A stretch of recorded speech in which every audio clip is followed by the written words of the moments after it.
ಅಂಬುರುಗದಳ ನೇತ್ರೆ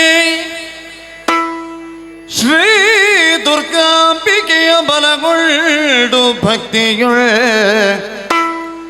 ಅಂಬಿಕಾ ಸುತ ವಿಘ್ನರಾಜನ ಪಿರಿದು ಸಂಸ್ತುತಿಸಿ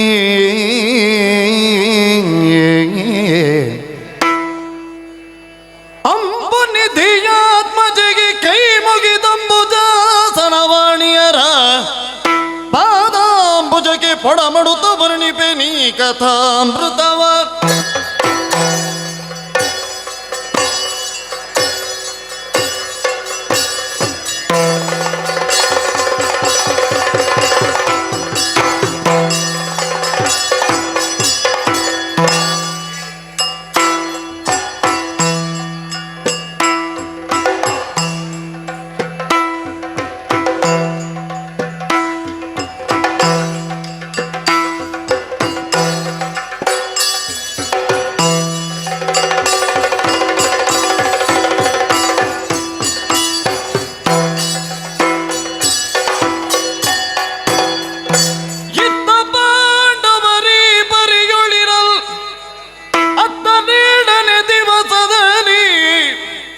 ಪುರುಷೋತ್ತಮನು ಸುಜ್ಞಾನ ದೃಷ್ಟಿಯ ತೆರೆದು ಪರಿಕಿಸಲು ಉತ್ತರಾಧಿಪನನುಗ ವರಸಕ ಪಾರ್ಥನನು ಮರೆ ಹೊಕ್ಕ ಎಂಬುದ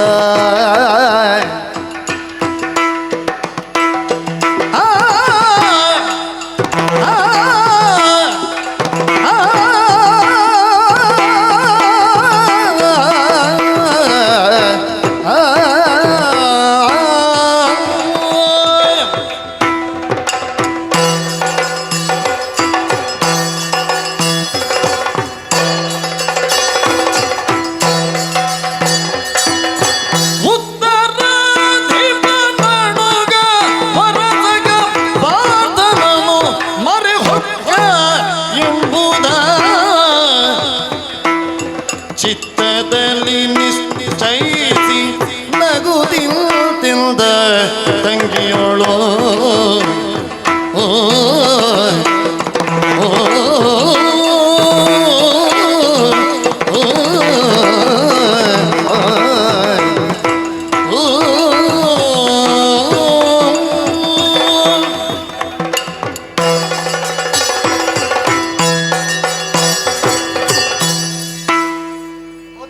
ಸಂಪನ್ನರಾಗುವಂತಹ ಬಯಕೆಯನ್ನು ಹೊಂದಿದ ಪ್ರತಿಯೋರ್ವರೂ ಕೂಡ ಅದಕ್ಕಿಂತ ಮಾರ್ಗೋಪಾಯಗಳನ್ನು ಚಿಂತಿಸ್ತಾ ಇರ್ತಾರೆ.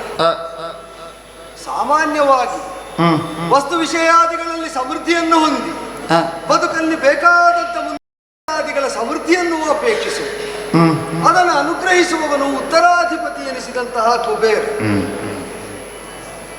ಈಗ ನಮ್ಮಲ್ಲಿ ಎಲ್ಲ ಸಮೃದ್ಧಿ ಇದ್ದರು, ನನಗೆ ಆ ಉತ್ತರಾಧಿಪತಿಯ ಅಣುಗನನ್ನೇ ಎಲ್ಲಿದ್ದಾನೆ ಯಾವಾಗ ಸಿಗ್ತಾನೆ ಅಂತ ನಿರೀಕ್ಷಿಸುವ ಒಂದು ಪ್ರಮೇಯ ಬರ್ತಾರೆ.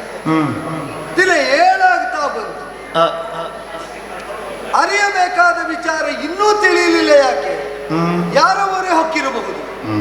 ಅವನನ್ನು ಹೊಡೆದುಕೊಳ್ಳಬೇಕಾದ ಪ್ರತಿಜ್ಞಾಬದ್ಧತೆ ಇದ್ದ ಮೇಲೆ ಹೇಗೆ ಹೊಂದುವುದು ಅಂತಲೇ ಯೋಚಿಸ್ತಾ ಧ್ಯಾನ ನಿಮಗ್ನನಾದ ಸ್ಥಿತಿಯಲ್ಲಿ ವೇದ್ಯ ಆಯ್ತಾ ಇಲ್ಲ.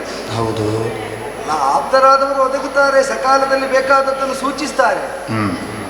ಆಪ್ತರ ಸೂಚನೆಯೂ ಕಾರಣವಾಗಿ ನಾನು ಅರಿತದ್ದರಿಂದಲೇ ಅನಿರೀಕ್ಷಿತವಾದ ಎಡೆಯಲ್ಲಿ ಹೋಗಿ ಸೇರಿದ್ದಾನೆ. ಅವ ಅಲ್ಲಿ ಜೀವಭೀತಿಯಿಂದ ಹೋಗಿ ಸೇರಿದ್ದಾನೆ ಎಂಬುದಲ್ಲ ವಿಷಯ. ನನಗೆ ಆಘಾತಕರವಾದದ್ದು ಸೇರಿಸಿಕೊಂಡವರು ನಮಗಾಪ್ತಾರೆ ಅವರು. ಸರಿ, ಆಪ್ತರು ಸ್ವಜನರು ಅಂತ ನಾವು ಭಾವಿಸಿದವರೇ ಹೀಗೆ ಪ್ರತಿಕೂಲ ಪರಿಣಾಮವನ್ನುಂಟು ಮಾಡಿದರೆ ಯಾರಲ್ಲಿ ಹೇಳಿಕೊಳ್ಳುವುದು? ಇದನ್ನು ಪರಿಹಾರ ಕಂಡುಕೊಳ್ಳುವುದು. ಆ ಸುಭದ್ರನಿಂದ ಬರಲಿಕ್ಕೆ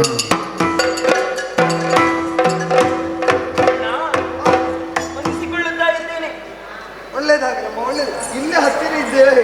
ಹೌದು, ಆದರೆ ಕಳಿಸಿದ ಕ್ಷಣದಲ್ಲೇ ಒಂದೊತ್ತು ಬಂದೆ, ಸಂತೋಷ ಆಯಿತು. ಅಣ್ಣ ಸುಮ್ಮನೆ ಕರೆಯುವುದಕ್ಕೆ ಸಾಧ್ಯವಿಲ್ಲ. ನನ್ನನ್ನು ಕರೆದಕ್ಕೊಂದು ಕಾರಣ ಇದ್ದಿರಲೇಬೇಕು. ಕಾರಣ ಇರಬೇಕು. ಹೌದು. ಏನಣ್ಣ, ಕತೆ ಹೇಳುವುದಕ್ಕೆ ಏನಾದರೂ ಹೊರಟಿದ್ಯಾ?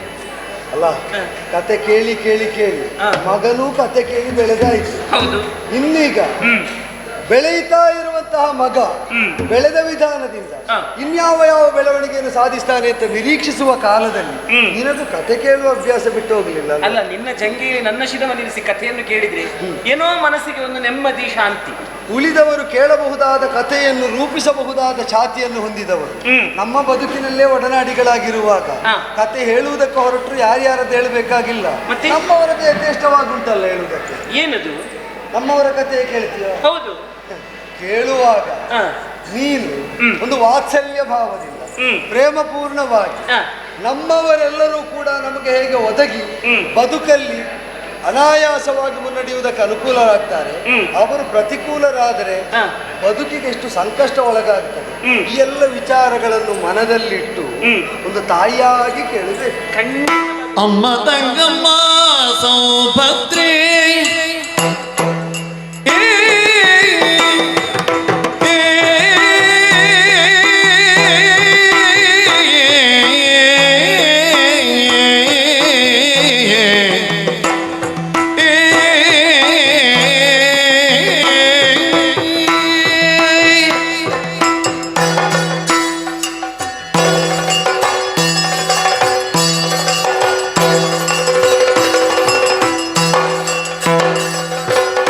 ಅಮ್ಮ ತಂಗಮ್ಮ ಸೌಭದ್ರೇ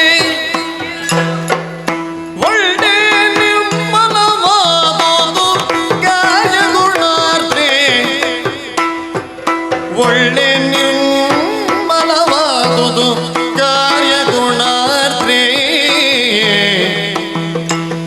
ನಾನೊಂದು ದಿನ ಸೂರ್ಯೋದಯದಿ ನದಿ ಸ್ನಾನವಂಗೈದರ್ಘ್ಯ ಜಲ ತುಂಬಿ ಕರದಿ ಮೌನ ಮುದ್ರೆಯ ತಾಳ್ದು ಮುದದಿ, ಮೌನ ಮುದ್ರೆಯ ತಾಳ್ದು ಮುದದಿ ಇರಲೇನೆಂಬ ಹುಡುಗನು ಬರದೆ.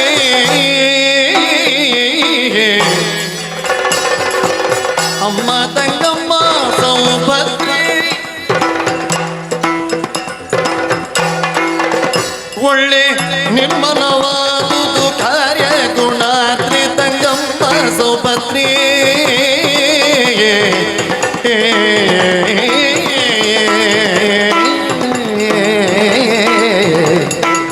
ತಂಗಮ್ಮ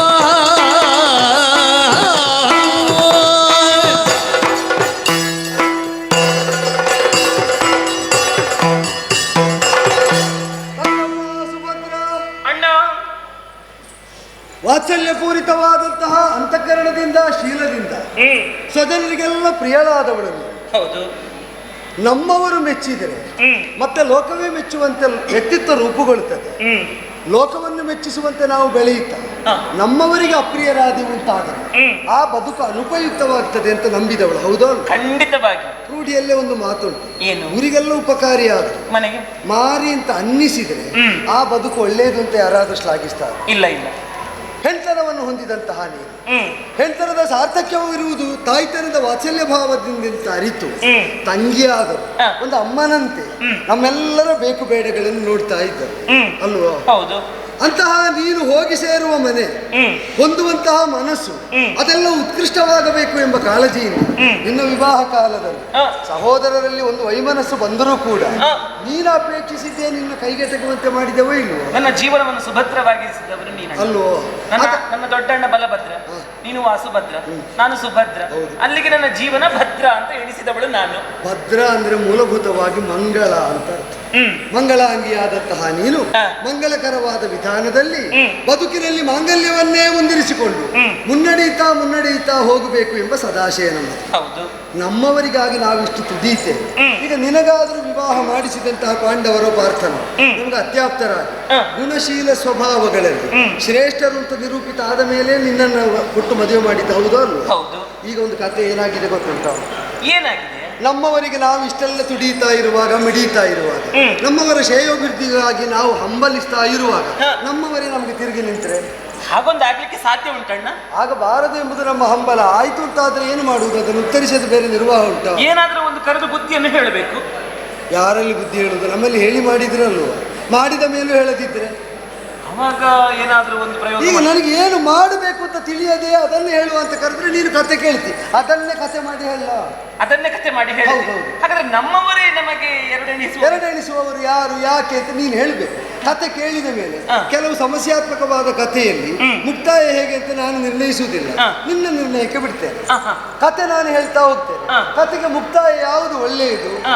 ಕೆಲವು ಕಥೆಗಳು ದುಃಖಾಂತ್ಯವಾಗ್ತದೆ, ಕೆಲವು ಶುಭಾಂತ್ಯವಾಗ್ತದೆ. ಹಾ. ಇದಕ್ಕೊಂದು ಶುಭಾಂತ್ಯ ಬೇಕೋ ದುಃಖಾಂತ್ಯ ಬೇಕೋ ಅಂತ ನಿರ್ಣಯಿಸುವ ಪರಮಾಧಿಕಾರ ನಿನಗೆ ಕೊಡ್ತೇನೆ. ಅಲ್ಲ, ನೀನಿರುವಾಗ ಅದು ಶುಭಾಂತ್ಯವೇ ಆಗ್ಬೇಕು, ದುಃಖಾಂತ್ಯ ಆದ್ರೆ ನಾನು ಮಾತ್ರ ಇದ್ರೆ ಸಾಕಾಗುವುದಿಲ್ಲ, ಕಥೆಯಲ್ಲಿ ತುಂಬಾ ಪಾತ್ರಗಳುಂಟು. ಹೌದೇ? ಈಗ ಅದನ್ನೇ ಕೇಳುವುದಾದ್ರೆ ಒಂದಾನೊಂದು ದಿನ ಅಂತ ತೊಡಗುವುದಿಲ್ಲ. ಇಲ್ಲ. ಇಂದಿಗೆ 7ನೇ ದಿವಸದ ಪೂರ್ವದಲ್ಲಿ ಏನು? ನಾನೊಂದು ದಿನ ಹಾ. ಸೂರ್ಯೋದಯದಲ್ಲಿ ಎದ್ದು ನದಿ ಸ್ನಾನವನ್ನು ಮಾಡಿ ನಿತ್ಯಾನ್ನಿಕವನ್ನು ಪೂರೈಸುವುದಕ್ಕಾಗಿ ಇದೋ ಶುದ್ಧ ಜಲವನ್ನು ಕೈಯಲ್ಲಿ ಬೊಗಸೆಯಲ್ಲಿ ತುಂಬಿಕೊಂಡು ಅರ್ಘ್ಯ ಮಂತ್ರ ಪುರಸರವಾಗಿ ಸವಿತ್ರ ದೇವನಿಗೆ ಅದನ್ನು ಪ್ರದಾನ ಮಾಡಬೇಕು ಎಂಬ ಹಂತದಲ್ಲಿ ಪಟ್ಟನೆ ಏನೋ ಬಿತ್ತು ಮೇಲಿನಿಂದ.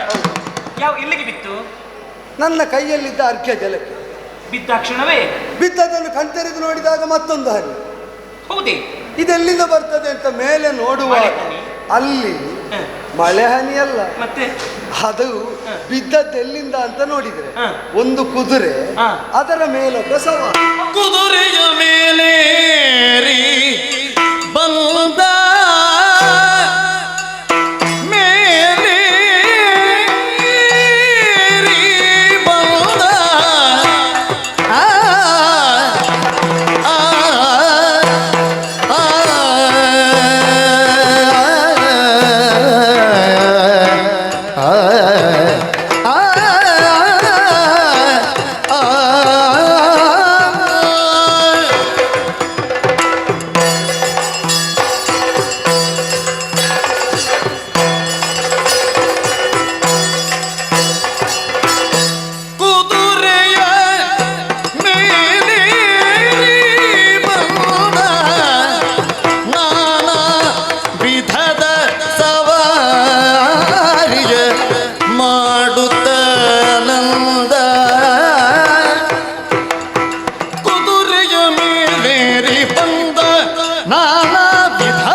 ನಾನಾ ವಿಧದ ಸವಾರಿಯಲ್ಲಿ ಅತ್ಯಂತ ಉತ್ಸುಕನಾಗಿ ಇತ್ತಿಂದತ್ತ ಅತ್ತಿಂದಿತ್ತ ನಿರಂತರವಾಗಿ ಸಂಚರಿಸ್ತಾ ಇದ್ದಾನೆ. ಹೌದೇ? ಈಗ ಇಲ್ಲಿಂದ ಅಲ್ಲಿಗೆ ಹೋಗಿ ಅಲ್ಲಿಂದ ಇಲ್ಲಿಗೆ ಬರುವುದು ಅಂತಾದ್ರೆ ಇವ ನಿಜವಾಗಿ ಹೋಗಬೇಕಾದ ಎಲ್ಲಿಗೆ ಅಂತ ಯಾರಿಗಾದ್ರೂ ಪ್ರಶ್ನೆ ಉಂಟು? ಪ್ರಶ್ನೆ ಮೂಡುತ್ತದೆ. ಅವನಿಗೆ ನಿರ್ದಿಷ್ಟವಾದ ಗಮ್ಯವೇ ಇಲ್ಲ. ಹೌದೇ? ಅವನ ಲಕ್ಷ್ಯ ಏನು ಅಂದ್ರೆ ಕುದುರೆ ಏರಬೇಕು, ಸವಾರಿ ಮಾಡಬೇಕು ಅಂತ ಮಾತ್ರ ಅಷ್ಟೇ. ಈಗ ಕುದುರೆ ಏರಿ ಸವಾರಿ ಮಾಡಿದವ ಅಂಬರ ಪಥದಲ್ಲಿದ್ದಾರೆ. ನೀನು ಯೋಚನೆ ಮಾಡು, ಗಗನಗಾಮಿಗಳಾದಂತಹ ದೇವಾನುದೇವತೆಗಳ ಬಗ್ಗೆ ನಾವು ಕೇಳಲಿಲ್ವೋ? ಕೇಳಿದ್ದೇವೆ. ಅವರೆಲ್ಲ ಹೋಗುವುದು ಬರುವುದು ನಮ್ಮ ಕಣ್ಣಿಗೆ ಸೇತದ? ಯಾಕೆ ಕಾಣುವುದಿಲ್ಲ? ಯಾಕೆ? ಅವರು ದಿವ್ಯ ದೇಹಧಾರಿಗಳು ಎಂಬುದು ಒಂದು ಕಾರಣವಾದರೆ ಭೂಪ್ರಾಂತಕ್ಕೆ ಅಧೀನವಾಗುವ ಪ್ರದೇಶದಲ್ಲಿ ಅವರು ಸಾಧಾರಣವಾಗಿ ಸತತವಾಗಿ ಸಂಚರಿಸುವುದಿಲ್ಲ. ಪೂರ್ವವಾಗಿ ಕೆಲವೊಮ್ಮೆ ಭೂಜಾತರಾದವರಿಗೆ ತಮ್ಮ ದರ್ಶನವನ್ನು ನೀಡುತ್ತಾರೆ, ರಥಸ್ಥರಾಗಿಯೋ ಅಶ್ವಾರೋಹಿಗಳಾಗಿಯೋ ಬರ್ತಾರೆ, ಕಾಣಿಸ್ತಾರೆ ಅಂತ ಬಿಟ್ರೆ ಸಾಮಾನ್ಯತಃ ಬರುವುದಿಲ್ಲ. ಬಂದರೂ ಭೂಮಿಯವರಿಗೆ ಕಾಣಿಸಿಕೊಂಡು ಭೂಜನರಿಗೆ ಕಲ್ಯಾಣವನ್ನು ಮಾಡುವುದಕ್ಕೆ, ಅನುಗ್ರಹವನ್ನು ಮಾಡುವುದಕ್ಕೆ ಬರ್ತಾರೆ. ಅಲ್ಲದಿದ್ದರೆ ಇಲ್ಲಿದ್ದವರು ಮಾಡಿದ ದುಷ್ಕೃತ್ಯಕ್ಕೆ ದಂಡಿಸುವುದಕ್ಕೆ ಬರ್ತಾರೆ. ಹೀಗೆ ಸವಾರಿ ಮಾಡುವುದಕ್ಕೆ ಅಂತ ಸುಮ್ಮನೆ ಬರುವವರನ್ನು ನೀನು ನೋಡಿದ್ಯಾ? ಸುಮ್ಮನೆ ಸವಾರಿ ಮಾಡುವವರನ್ನು ನಾನು ನೋಡ್ಲಿಲ್ಲ. ಅವನಿಗೆ ಮಾಡುವುದಕ್ಕೆ ಕಾರಣ ಅವನ ಹಿನ್ನೆಲೆ ಇರಬೇಕು. ಏನು? ಅವ ಉತ್ತರದ ದಶೆಯಿಂದ ಬಂದವ. ಉತ್ತರಾಧಿಪತಿ ಅಂತ ನಾವು ಮಾನಿಸುವುದು ಯಾರನ್ನು ಅಂತ ಬಲ್ಲೆಯಲ್ಲ? ಕುಬೇರ, ಧನಪತಿ. ಅವನ ಆತ್ಮಜ ಹೆಸರು ಗಯ ಅಂತ. ಓ, ಗಯನಾಮಕನಾದ. ದಿವ್ಯಾಶವನ್ನು ಏರಿದ, ಸವಾರಿ ಮಾಡ್ತಾ ಹೋದ. ಹೌದು, ಹಾಗೆ ಶ್ರೀಮಂತರ ಮಕ್ಕಳೆಲ್ಲ ಹಾಗೆ ಒಂದು ಸರಿಯಾಗಿ ದಾರಿಯಲ್ಲಿ ಹೋಗ್ಲಿಕ್ಕಿಲ್ಲ, ಅಡ್ಡಾದಿಡ್ಡಿಯಾಗಿ ಹೋಗುದು. ಅವರಿಗೆ ಯಾವ ದಾರಿಯೂ ಆದೀತು. ಆದ್ರೆ ಎಲ್ಲರೂ ಸಂಚರಿಸುವ ದಾರಿಯಲ್ಲಿ ಅವರು ಇಳಿದರೆ ಅನ್ಯರ ಸಂಚಾರವನ್ನು ಗತಿಯನ್ನು ಲಕ್ಷಿಸದೆ ತಾವು ಮುಂದುವರಿತಾ ಹೋದರೆ ಉಳಿದವರಿಗೆ ಅದು ಅಂತಕ ಪ್ರಾಯವಲ್ಲ. ಅದು ಹೌದು. ಇವನದ್ದು ಹಾಗೆ ಆಯಿತು. ಅವ ಯೋಚನೆ ಮಾಡ್ಲಿಲ್ಲ. ಈಗ ತನಗೆ ಅಧೀನವಾಗಿ ಅಂತರ್ಲೋಕದಲ್ಲಿ ಅಥವಾ ಕೆಳಗಿನ ಲೋಕದಲ್ಲಿ ಇರಬಹುದಾದಂತಹ ಒಬ್ಬಾತ ಮಾಡುವ ಧರ್ಮಕರ್ಮಕ್ಕೆ ಬಾಧೆ ಒದಗಿಸಬಾರದು ಎಂಬ ಪ್ರಜ್ಞೆಯೂ ಇಲ್ಲದಂತೆ ಸವಾರಿ ಮಾಡುವುದಕ್ಕೆ ಹೊರಟದರ ವಿಪರಿಣಾಮ ಅವ ಕಲ್ಯಾಣ ಮಾಡ್ಲಿಕ್ಕೂ ಬಂದದ್ದಲ್ಲ, ದುಷ್ಟ ಕಾಳಗಕ್ಕೂ ಬಂದದ್ದಲ್ಲ. ಕಲ್ಯಾಣವು ಕಾಳಗವು ಲಕ್ಷ್ಯ ಇಲ್ಲ. ಇದು ನಿಜವಾಗಿ ರೂಢಿಯ ಭಾಷೆಯಲ್ಲಿ ಹೇಳುವುದಿದ್ರೆ ಇಲ್ಲಿದ್ದವರಿಗೆ ಕಿರಿಕಿರಿ ಮಾಡುವುದಕ್ಕೆ ಬಂದದ್ದು. ಹೌದು, ಇಲ್ಲಿದ್ದವರಿಗೆ ಕಿರುಕುಳ ಕೊಟ್ಟು ತೊಡಕುಟ್ಟು ಮಾಡುವುದನ್ನೇ ಲಕ್ಷ್ಯವಾಗಿಸಿಕೊಂಡವನಂತೆ ಬಂದ ಅವನ ಎಂತ ಸವಾರಿ ಅಂತ ಹೇಳ್ತೀವಿ. ಎಂತ ಸವಾರಿ? ಆ ಕುದುರೆಯ ಮೈಯಿಂದ ಬೆವರು ಒಸರಿ ಕೆಳಗೆ ಬೀಳಬೇಕು ಅಂತಾದ್ರೆ ದೇವಲೋಕದ ಕುದುರೆ ಬೆವರ್ತದಲ್ಲ. ದೇವಲೋಕದ ಕುದುರೆ ದೇವಲೋಕದಲ್ಲಿದ್ರೆ ಬೆವರುದಿಲ್ಲ. ಭೂಲೋಕದ ಕಕ್ಷೆಗೆ ಹೀಗೆ ಬಂದ್ರೆ ಬೆವರ್ತದ ಅಂತ ಪ್ರಶ್ನೆ ಕೇಳಿದ್ರೆ ಹೀಗೆ ಬಂದವರು ಹಿಂದಿಲ್ಲವಾದದ್ದರಿಂದ ಬೆವರಿದ್ದನ್ನು ನಾವು ನೋಡ್ಲಿಲ್ಲ. ಹೀಗೆ ಬಂದವರಲ್ಲಿ ಇವನೇ ಮೊದಲಿಗನಾದ್ದರಿಂದ ಬೆವರಿದ್ದನ್ನು ಇಲ್ಲ ಅಂತ ಹೇಳಲಿಕ್ಕೆ ಆಗೋದು ಅಲ್ವಾ? ಆದ್ದರಿಂದ ಹೀಗೆ ಬಂದು ಇಂಥ ಸವಾರಿ ಮಾಡಿ ಬೆವರಿಸಿದವನು ಇವನೊಬ್ಬನೇ ಮಾತ್ರ ಅಲ್ಲ, ಅವನ ಬೆವರಿಳಿಸಬೇಕಿತ್ತು. ಅದು ದೇವಲೋಕದ ಎಲ್ಲಿಯದ್ದು ಕುದುರೆ ಅಂತ ಯಾರಿಗೊತ್ತು? ಅದಕ್ಕೆ ಮೇಲೆ ಹೋಗುವ ಸಾಮರ್ಥ್ಯ ಹೇಗೆ, ಮೇಲಿನಿಂದ ಸಂಚರಿಸುವ ಸಾಮರ್ಥ್ಯ ಹೇಗೆ, ಮೇಲಿನಿಂದ ಸಂಚರಿಸುವುದಿದ್ರೆ ಅದು ಬೆವರುವುದು ಹೇಗೆ, ಇದನ್ನೆಲ್ಲ ನಾನು ಯೋಚಿಸಿದ್ದು. ವಿಮರ್ಶೆ ಬೇಡ. ಅವನ ಸಂಚಾರದಿಂದ ನನ್ನ ಧರ್ಮಕರ್ಮಕ್ಕೆ ಭಂಗ ಬಂದದ್ದನ್ನು ಗಣಿಸದೆ ಮತ್ತೆ ಸಂಚಾರ ಮಾಡ್ತಾ ಇರುವುದನ್ನು ಗಮನಿಸಿದೆ. ಆಕ್ರೋಶಿತನಾದಂತಹ ನಾನು ಕ್ರೋಧವಶನಾಗಿ ಅವನನ್ನೇ ಕರೆದು ಪ್ರತಿಜ್ಞಾವ ಕೇಳಿದೆ. ಏನು? ಕೆಲವು ಮೂರ್ಖಾಗಮಜ್ಜರ ಗುರುವೆ, ಹಿಡಿದರ್ಘ್ಯ ಜಲವಂ ಕೆಡಿಸಿದೆಯಾದ ಕೆಡಿಸಿದ ಅರ್ಘ್ಯ ಜಲ ಕೆಟ್ಟು ಹೋಯಿತು ಅಂತ ಕೇಳದೆ. ಈಗ ನಿನ್ನದಾದಂತಹ ಅರ್ಘ್ಯ ಜಲಕ್ಕೆ ಯಾವ ಮಲಿನ ವಸ್ತು ಬಿದ್ರೂ ಕೂಡ ಅದು ಶುದ್ಧ ಆಗಬೇಕು. ಅದು ಹೇಗೆ ಕೆಟ್ಟು ಹೋಯ್ತಣ್ಣ? ಈಗ ಅರ್ಘ್ಯ ಜಲಕ್ಕೆ ಶುದ್ಧ ಆಗಬೇಕು ಅಂದ್ರೆ ನೀನು ಯಾವ ನೆಲೆಯಲ್ಲಿ ಹೇಳುದು? ನೀನು ದೇವತ್ವದ ನೆಲೆಯಲ್ಲಿ ಹೇಳಿದ್ದು. ಈಗ ದೇವತ್ವದ ನೆಲೆಯಲ್ಲಿ ಅರ್ಘ್ಯ ಬಿಡುದು ಯಾರಿಗೆ? ನಾನು ಅಲ್ಲ, ನಿನ್ನೆ ಕೇಳಿದೆ. ಈಗ ದೇವತ್ವದ ನೆಲೆಯಲ್ಲಿ ಅರ್ಘ್ಯ ಬಿಡುದು ಯಾರಿಗೆ? ಸೂರ್ಯದೇವರಿಗೆ. ನರೇಶ್ ಜಾತಿಯ ನರವತ್ ಪ್ರವೃತ್ತಿ. ನರರಾಗಿ ಹುಟ್ಟಿದ ಮೇಲೆ ನರರಂತೆ ಪ್ರವೃತ್ತಿಯನ್ನು ತೋರಬೇಕು. ಅದು ಅಕುಂಠಿತವಾದ ವೈಕುಂಠದಿಂದ ಅಧೋಲೋಕವಾದ ರಸಾತಲದ ತನಕ ಯಾರಾಗಿ ನರರಾಗಿ ಕಾಣಿಸಿಕೊಂಡ್ರು ಆ ನರ ಮರ್ಯಾದೆಯೊಳಗಿದ್ದ ವ್ಯವಹಾರ ನಡೆಸಲೇಬೇಕು. ಇಲ್ಲಿ ಮಾನುಷ ಪರಿಮಿತಿಯ ಒಳಗೆ ನಾನು ಸೂರ್ಯನನ್ನೇ ಶಕ್ತಿ ಪ್ರಚೋದಕನಾದಂತಹ ಅವನಿಗೆ ಅರ್ಘ್ಯ ಪ್ರದಾನವನ್ನು ಮಾಡುವುದಕ್ಕೆ ಆರ್ನಿಕ ಕರ್ಮದಂತೆ ತೊಡಗಿದ್ದು. ಆದ್ದರಿಂದಲೇ ನಾವು ಕೈಗೆತ್ತಿಕೊಳ್ಳುವಾಗಲೂ ಶುದ್ಧವಾರಿಯಾಗಬೇಕು ಅಂತ ಕಾಳಜಿ. ಮಂತ್ರದಲ್ಲೋ ಸಂಕಲ್ಪದಲ್ಲೋ ವಿಚಲನೆ ಬರಕೂಡದು ಎಂಬ ಶ್ರದ್ಧೆ ಮಾತ್ರವಲ್ಲ, ಆ ಶ್ರದ್ಧಾ ಸಮನ್ವಿತತೆಯಿಂದ ನಿಯಮನಿಷ್ಠೆಯಿಂದ ನೀತಿಯುಕ್ತವಾಗಿ ಶಾಸ್ತ್ರವಿಹಿತವಾದ ವಿಧಾನದಲ್ಲೇ ಮುಂದುವರಿಯುವಾಗ ಅದೆಲ್ಲದಕ್ಕೂ ಭಂಗ ತಂದ್ರೆ ಅವ ಯಾವುದಕ್ಕೆಲ್ಲ ತಂದಂತಾಗ್ತದೆ? ನನ್ನ ಶ್ರದ್ಧೆಗೆ, ನನ್ನ ಕರ್ಮಕ್ಕೆ, ನನ್ನದಾದಂತಹ ಕ್ರಿಯೆಗೆ, ಎಲ್ಲದಕ್ಕೂ ಕೂಡ ಅವನಿಂದ ಭಂಗ ಬಂದಂತಾಗ್ತದೆ.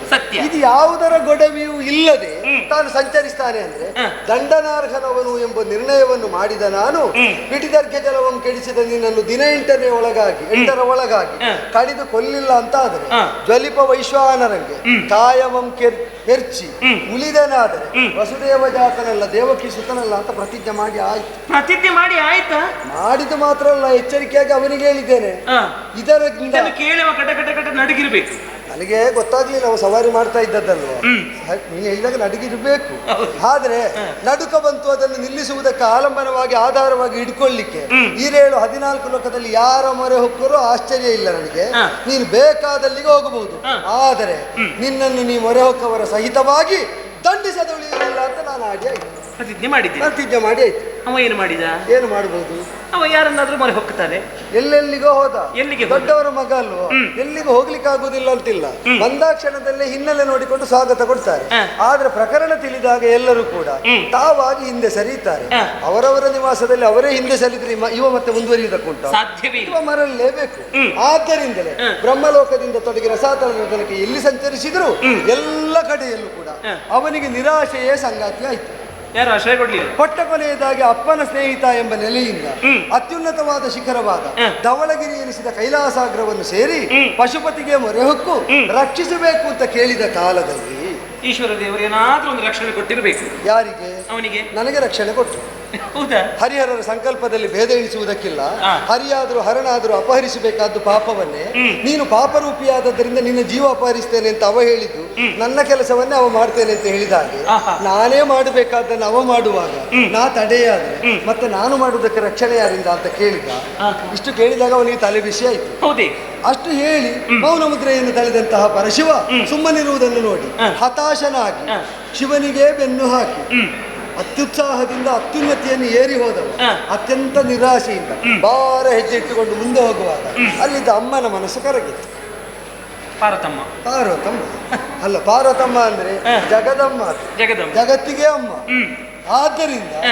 ಕಾರುಣ್ಯಪೂರಿತ ನೇತ್ರೆಯಾದಂತಹ ಆಕೆ ನೀವು ಹಾಗೆ ನಿರಾಶೆ ಮಾಡಿದ್ರೆ ಆ ಹುಡುಗಾದ್ರೂ ಎಲ್ಲಿಗೆ ಹೋಗ್ಬೋದು? ನೋಡಿ. ನಿಮ್ಮಿಂದ ಆಗದಿದ್ರೆ ಹ. ಎಲ್ಲಿ ಆಗ್ತದೆ ಅಂತ ಆದ್ರೂ ಹೇಳಬಹುದಲ್ಲ. ಹೆಂಗಳೇರ ಕರುಳು ಹಾಗೆ ಹೇಗೆ ಹಾಗೆ ಹೆಣ್ಮಕ್ಳದ ಕರುಳು. ಆಸ್ಥಾನದಲ್ಲಿ ಕಾರುಣ್ಯ ತೋರಿಸುವುದರಿಂದ ಕೆಲವೊಮ್ಮೆ ಹೆಂಗಳೆಯರು ಹಾಗೆ ಕಾರುಣ್ಯ ತೋರಿಸುವ ಹೆಣ್ಣು ಮಕ್ಕಳೇ ಲೋಕದಲ್ಲೇ ಪ್ರಳಯವನ್ನು ತರುವುದು. ಆದ್ದರಿಂದ ಈಗ ಸ್ಥಾನ ಭಾರತಮ್ಮ ಪ್ರಳಯ ತರ್ತಾಳಂತ ಹೇಳುದು ಈಗ ನೀವು. ಪಾರ್ವತಮ್ಮನಿಂದಲೇ ಪ್ರಳಯ ಬರ್ತದೆ ಅಂತಲ್ಲ, ಸೂಚನೆ ಕೊಟ್ಟದ್ದು. ಈಗ ಹಾಗೆ. ಪ್ರಳಯ ಕಾರಣವಾಗುತ್ತದೋ ಅಂತ ಭೀತಿ ಆವರಿಸಿದ್ದು ಸತ್ಯ.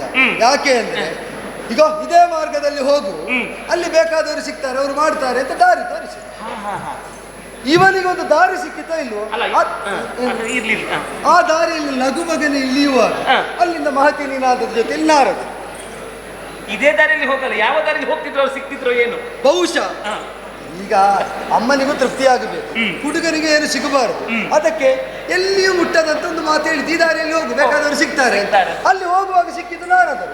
ಇವ ನಾರದರನ್ನು ಹಿಡ್ಕೊಂಡಲ್ಲ, ನಿನ್ನಿಂದಲೇ ಪರಿಹಾರ ಅಂತ ಪರಶಿವ ಹೇಳಿದ್ದಾರೆ.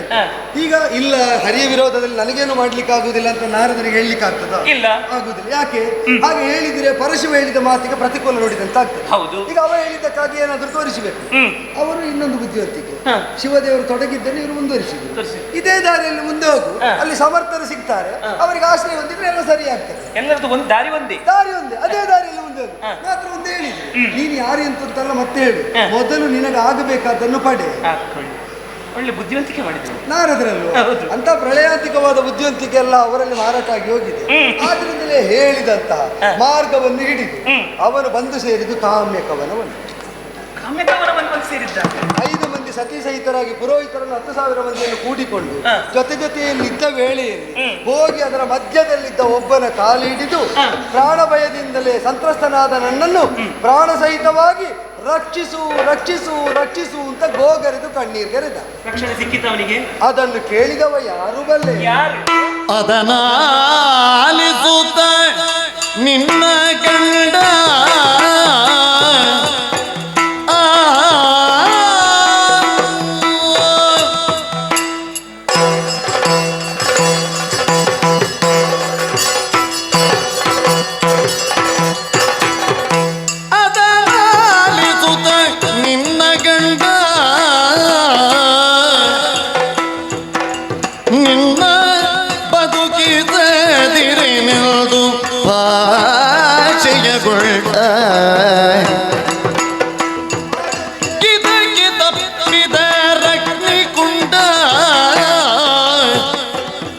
ಇದಕ್ಕೆ ತಪ್ಪಿದ ರಗ್ನಿಕುಂಡ ಹೋಗುವುದಕ್ಕೂ ಬವಿಲ್ಲೆಂದು ಬಲು ಕತಿಗೊಂಡ ಅಮ್ಮ ತಂಗಮ್ಮ ಸೌಭದ್ರೇ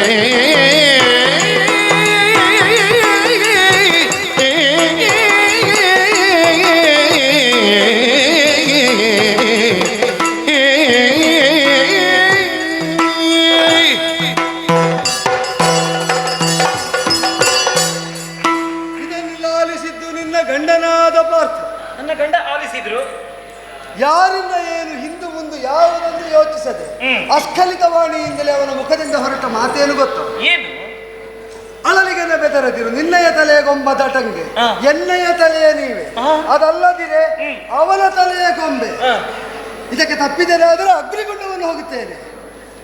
ಯಾರು ಹೇಳಿದ್ರು? ನನ್ನ ಗಂಡ. ಹೌದು, ಅದಲ್ಲದಿದ್ದರೆ ಗಿರಿಜಾವರನಿಗೆ ತಾನು ಭಕ್ತನಲ್ಲ ಅಂತ ತನಗೆ ಆಪ್ತರಾದವರೆಲ್ಲರ ಹೆಸರಲ್ಲಿ ಭಾಷೆ ಕೊಡ್ತಾನೆ, ಪ್ರತಿಜ್ಞೆ ಮಾಡ್ತಾನೆ. ಈಗ ನನ್ನ ಗಂಡ ಪ್ರತಿಜ್ಞೆ ಮಾಡಿ ಆಯ್ತು. ಪ್ರತಿಜ್ಞೆ ಮಾಡಿ ಆದದ್ದು ಮಾತ್ರ ಅಲ್ಲ, ಮತ್ತೆ ಆ ಬಳಿಕ ಕತೆ ಕೇಳ್ತಾನೆ, ಯಾರಿಂದ ಏನು ಕತೆ ಹೇಳು ಅಂತ. ಹೌದಪ್ಪ, ಯಾರದ್ದೋ ಏನೋ ಪ್ರಕರಣ ಕೇಳುವ ಹಾಗೆ ಕೇಳುವುದು ಲಾಘವದಿಂದ. ಹಾಗೆ ಹೇಳಿದ, ಅರ್ಘ್ಯಜಲ ಕೆಡಿಸಿದವ ನಾನು, ಪ್ರತಿಜ್ಞೆ ಮಾಡಿದವ ಕೃಷ್ಣ, ಕೊಲ್ಲಬೇಕಾದ ಅವನ ಸಂಕಲ್ಪ, ರಕ್ಷಣೆ ಆಗಬೇಕಾದ್ದು ನನ್ನ ಪ್ರಾಣ, ಉಳಿಸಬೇಕಾದವ ನೀನು ಅಂತ. ಆಗಲಾದ್ರೂ ಅವರಿಗೆ ಮನವರಿಕೆ ಆಗಬೇಕಿತ್ತು. ಅವರಿಗೆ ಮಾತ್ರ ಅಲ್ಲ, ಅಲ್ಲಿದ್ದ 5 ಜನಕ್ಕೂ ಆಯ್ತು, ಪುರೋಹಿತರಿಗೂ ಗೊತ್ತಾಯ್ತು. ಒಟ್ಟಿಗೆ ಸೇರಿದ ಮೇಲೆ ನಿರ್ಣಯ ಮಾಡಿದ್ರು. ಏನು? 5 ಪಂಚಪಾಂಡವರು ಒಂದೇ ಅಂತ, 5 ಅಲ್ಲ. ಪಂಚಪಾಂಡವರಂದ್ರೆ 5 ಅಂತಿದ್ದದಲ್ಲ, ಈಗ ಪಂಚಪಾಂಡವರಂದ್ರೆ 5 ಅಲ್ಲ, ಒಂದೇ ಅಂತ. ಒಂದೇ ಮನದಿಂದ ನೋಡು.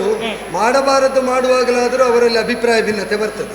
ಈಗ ಜೂತ ಆಡುವಾಗಲ್ಲ ಒಬ್ಬೊಬ್ಬ ಒಂದೊಂದು ಹೇಳಿದ್ದಾರೆ, ಬೇಡ ಅಂತ ಕೆಲವರು, ಆಡಿದ್ರು ಬಣ ಬೇಡ ಅಂತ ಇನ್ನು ಕೆಲವರು, ಆಡಿಯೇ ಸಿದ್ಧ ಅಂತ ಮತ್ತೊಬ್ಬ, ಹೀಗೆಲ್ಲ ಅಭಿಪ್ರಾಯ ಭಿನ್ನತೆ ಬಂತು. ಈಗ ನೋಡು, ಇದಕ್ಕಾಗುವಾಗ ತಮಗೆ ಅಪಾಯ ಸನ್ನಿಹಿತವಾದಾಗ, ತನಗೆ ಅತ್ಯಾಪ್ತರಾದವರನ್ನು ವಿರೋಧಿಸುವ ಸಂಕಲ್ಪಕ್ಕಾಗುವಾಗ ಕ್ಷತ್ರಿಯ ಪಂಥಕ್ಕನುಗುಣವಾಗಿ ಐವರು ವಿರೋಧಿಸುವುದೇ ಸರಿ ಅಂತ ದೃಢರಾಗಿದ್ದಾರೆ. ಹೀಗೆ ಹೇಳು, ನೀನು ಕತೆ ಕೇಳುವುದಕ್ಕೆ ಬಂದಿದ್ದಿ. ನಮ್ಮವರ ಈ ಕತೆ ನನಗೆ ಉಸಿರು ಕಟ್ಟಿಸ್ತಾ ಉಂಟು. ನಮ್ಮವರೇ ಹೀಗೆ ನಮಗೆ ತಿರುಗಿ ನಿಂತರೆ ನಾವು ಊರಲ್ಲಿ ಕೆಡುಕಿರಬಾರದು. ಅರ್ಘ್ಯ ಕೆಡಿಸುವವರು ನನಗೆ ಇವತ್ತು ಕೆಡಿಸಿದ್ರು, ನಾಳೆ ಎಲ್ಲರಿಗೂ ಕೆಡುಕು ಮಾಡಿದ್ರೆ ಕುಬೇರಾತ್ಮಜನನ್ನು ಎಲ್ಲರಿಗೂ ದಂಡಿಸುವುದಕ್ಕಾಗುವುದಿಲ್ಲ. ಸಾಮರ್ಥ್ಯ ಇದ್ದ ನಾನೇ ಮುಂದಾಗಬೇಕು ಅಂತ ಊರು ಸರಿ ಮಾಡ್ಲಿಕ್ಕೆ ಹೊರಡುವುದು. ನಮ್ಮ ಮನೆ ಹಾಳು ಮಾಡ್ಲಿಕ್ಕೆ ಇವರು ಟೊಂಕ ಕಟ್ಟಿದ್ದಾರೆ. ಇವರನ್ನು ಜೊತೆಯಲ್ಲೇ ಮನದೊಳಗೆ ಇರಿಸಿಕೊಂಡು ನಾವು ಊರು ಸರಿ ಮಾಡುವುದು ಹೌದಾ ತಂಗಿ? ಏನಣ್ಣ ಇದು? ಎಂತದ್ದು? ಎನಲು ಕೀಳ್ದು ಸುಭದ್ರೆ ನುಡಿದಳು, ನಿನಗೆ ಬಣ್ಣಿಸತಕ್ಕವಳೇ, ನಿನಗೆ ಬಣ್ಣಿಸತಕ್ಕವಳೇ,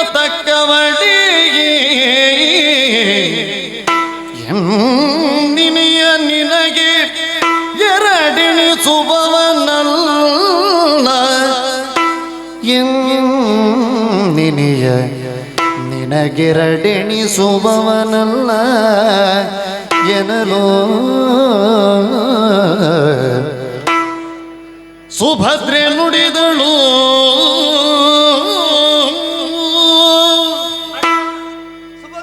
ಬಹಳ ಅಂದವಾದ ಚಂದವಾದ ಕಥೆಯನ್ನು ಕೇಳಿದೆ. ಇದು ಅಂದವಾದ ಚಂದವಾದ, ಹೌದೌದು, ಭೀಕರವಾದ ಭಯಾನಕವಾದ ಅಂತೆಲ್ಲ ಹೇಳ್ತಿದ್ದ ನಿರೀಕ್ಷೆ ಇದೆ. ನೀನು ಚಂದದ ಕತೆ ಕೇಳಿದ ಅದೇ ಲಹರಿಯಲ್ಲಿ. ಹೌದೌದು, ಸುಭದ್ರೆ ಕಣ್ಣಲ್ಲಿ ಒಂದು ಕಣ್ಣೀರು ಬರಿಸಬೇಕೆನ್ನುವಾಗ ನಿನ್ನ ಪ್ರಯತ್ನ ನಿನ್ನದ್ದು. ಹಿಂದೆ ನಾನು ಕೇಳಿದ್ದೇನೆ, ಎಂತದ್ದು, ನನ್ನನ್ನು ಉಪವನದತ್ತ ಕರ್ಕೊಂಡು ಹೋಗುದು, ಹೋಗಿ ಓ ಅಲ್ಲಿ ಬೆಳಿಗಾಗಿ ನೋಡು ಸುಭದ್ರ ಅಂತ ಹೇಳುದು, ಆಮೇಲೆ ನಗೆ ಆಡುದು ಮರೆಯಲ್ಲಿ ಕುಳಿತು. ಇದು ಹಾಗೆಯೇ ಆಯ್ತಣ್ಣ.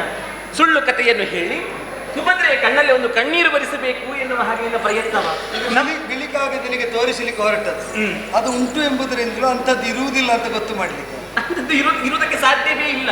ಅಂದ್ರೆ ಬಾಲ್ಯದಲ್ಲೇ ಅಲ್ಲ ಸಲ್ಲದನ್ನು ಹೇಳಿ ಬೇಕಾದ ಜ್ಞಾನವನ್ನು ಒಡಮೂಡಿಸಿದ ಮೇಲೆ ಇಲ್ಲ ಸಲ್ಲದ ಕಾರಣಕ್ಕೆ ಈಗ ನಿನ್ನ ಕಣ್ಣೀರು ಬರಿಸಿಯಲ್ಲ. ಕಣ್ಣೀರನ್ನು ಬರಿಸಲಿಕ್ಕೆ ಸಾಧ್ಯವಿಲ್ಲ, ಆದ್ರೆ ನನಗೆ ನಂಬಿಕೆ ಬರುವುದಿಲ್ಲ. ಯಾಕೆ ನಂಬುವುದಿಲ್ಲ? ಹೀಗೊಂದು ನನ್ನಿನಿಯ ನಿನಗೆ ಎರಡೆಣಿಸುವುದಕ್ಕೆ ಸಾಧ್ಯವೇ ಉಂಟು. ಈಗ ನಿನ್ನಲ್ಲಿ ನಾನು ಸುಳ್ಳು ಹೇಳುವುದಕ್ಕೆ ಸಾಧ್ಯ ಉಂಟು?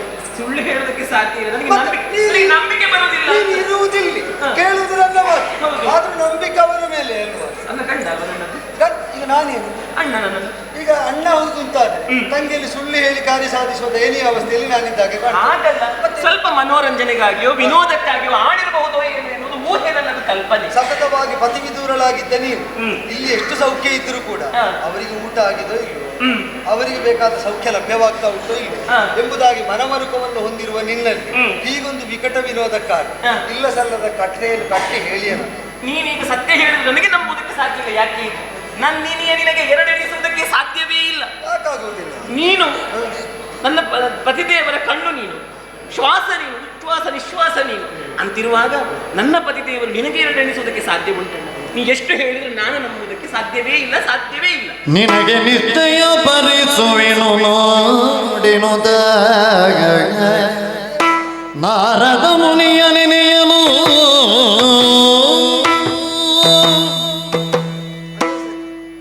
ನಿಮಗೆಲ್ಲ ಕಾರ್ಯ ಸಾಧನೆ ಆಗಿ ಬದುಕಿನ ಒಂದು ದಡವನ್ನು ಸೇರಿದ ಮೇಲೆ ನಿಮಗೆ ಸಹಾಯಿಯಾಗಿ ಒದಗಿ ನಿಂತ ನನ್ನ ಮೇಲೆ ಅಪನಂಬಿಕೆ. ಅವ ಅಷ್ಟು ದೂರದಲ್ಲಿದ್ದರು, ಮಾಡಬಾರದು ಮಾಡುವುದಕ್ಕಾಗಿಯೇ ಪಣ ತೊಟ್ಟು ನಿಂತಿದ್ದರು ಕೂಡ ಅವನ ಮೇಲೆ ಅವಿಚಲಿತವಾದ ವಿಶ್ವಾಸ. ಅವನ ಚಾರಿತ್ರದಲ್ಲಿ ಭಂಗ ಬರುವುದಕ್ಕಿಲ್ಲ. ನಾನು ಮಾತ್ರ ಇಲ್ಲ ಸಲ್ಲದನ್ನು ಹೇಳುವವಲ್ಲ. ಇಲ್ಲ ಸಲ್ಲದನ್ನು ಹೇಳುವಂತ ಹೇಳಿ ಮತ್ತೆ ನೀನು ಹೇಳಿದ್ರೆ ಅರ್ಥ ಅದುವೇ ಅಲ್ವಾ? ಅವ ತಪ್ಪಲಿಕ್ಕಿಲ್ಲ ಅಂತಂದ್ರೆ ಹೇಳಿದ ನಿನ್ನ ಕಥೆಯೇ ತಪ್ಪು, ಇಲ್ಲದಿದ್ರೆ ಹೇಳಿದ ನೀನು ಆ ಕಥೆಯಲ್ಲಿ ಇರುವುದೇ ತಪ್ಪು ಅಂತ. ಅದೇ ಅಲ್ವಾ? ಅದು ಕಥೆಯ ಕಲ್ಪನೆ ಆಗಿದ್ರೆ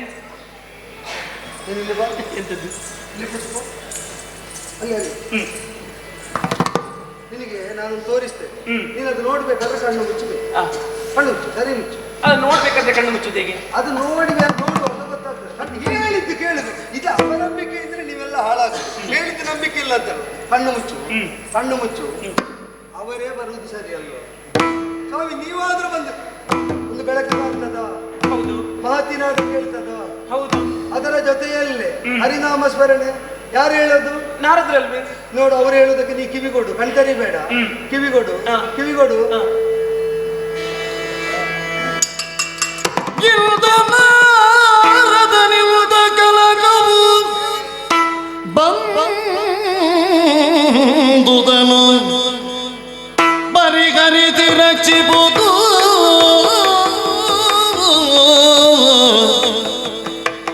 ನಾರದನಿಂದ ಕಲಕವು ಬಂದುದನು ಪರಿಹರಿಸಿ ರಕ್ಷಿಸುವುದು ಗೋವಿಂದ ಗೋವಿಂದ ರಕ್ಷಿಸೋ ರಕ್ಷಿಸೋ ರಕ್ಷಿಸೋ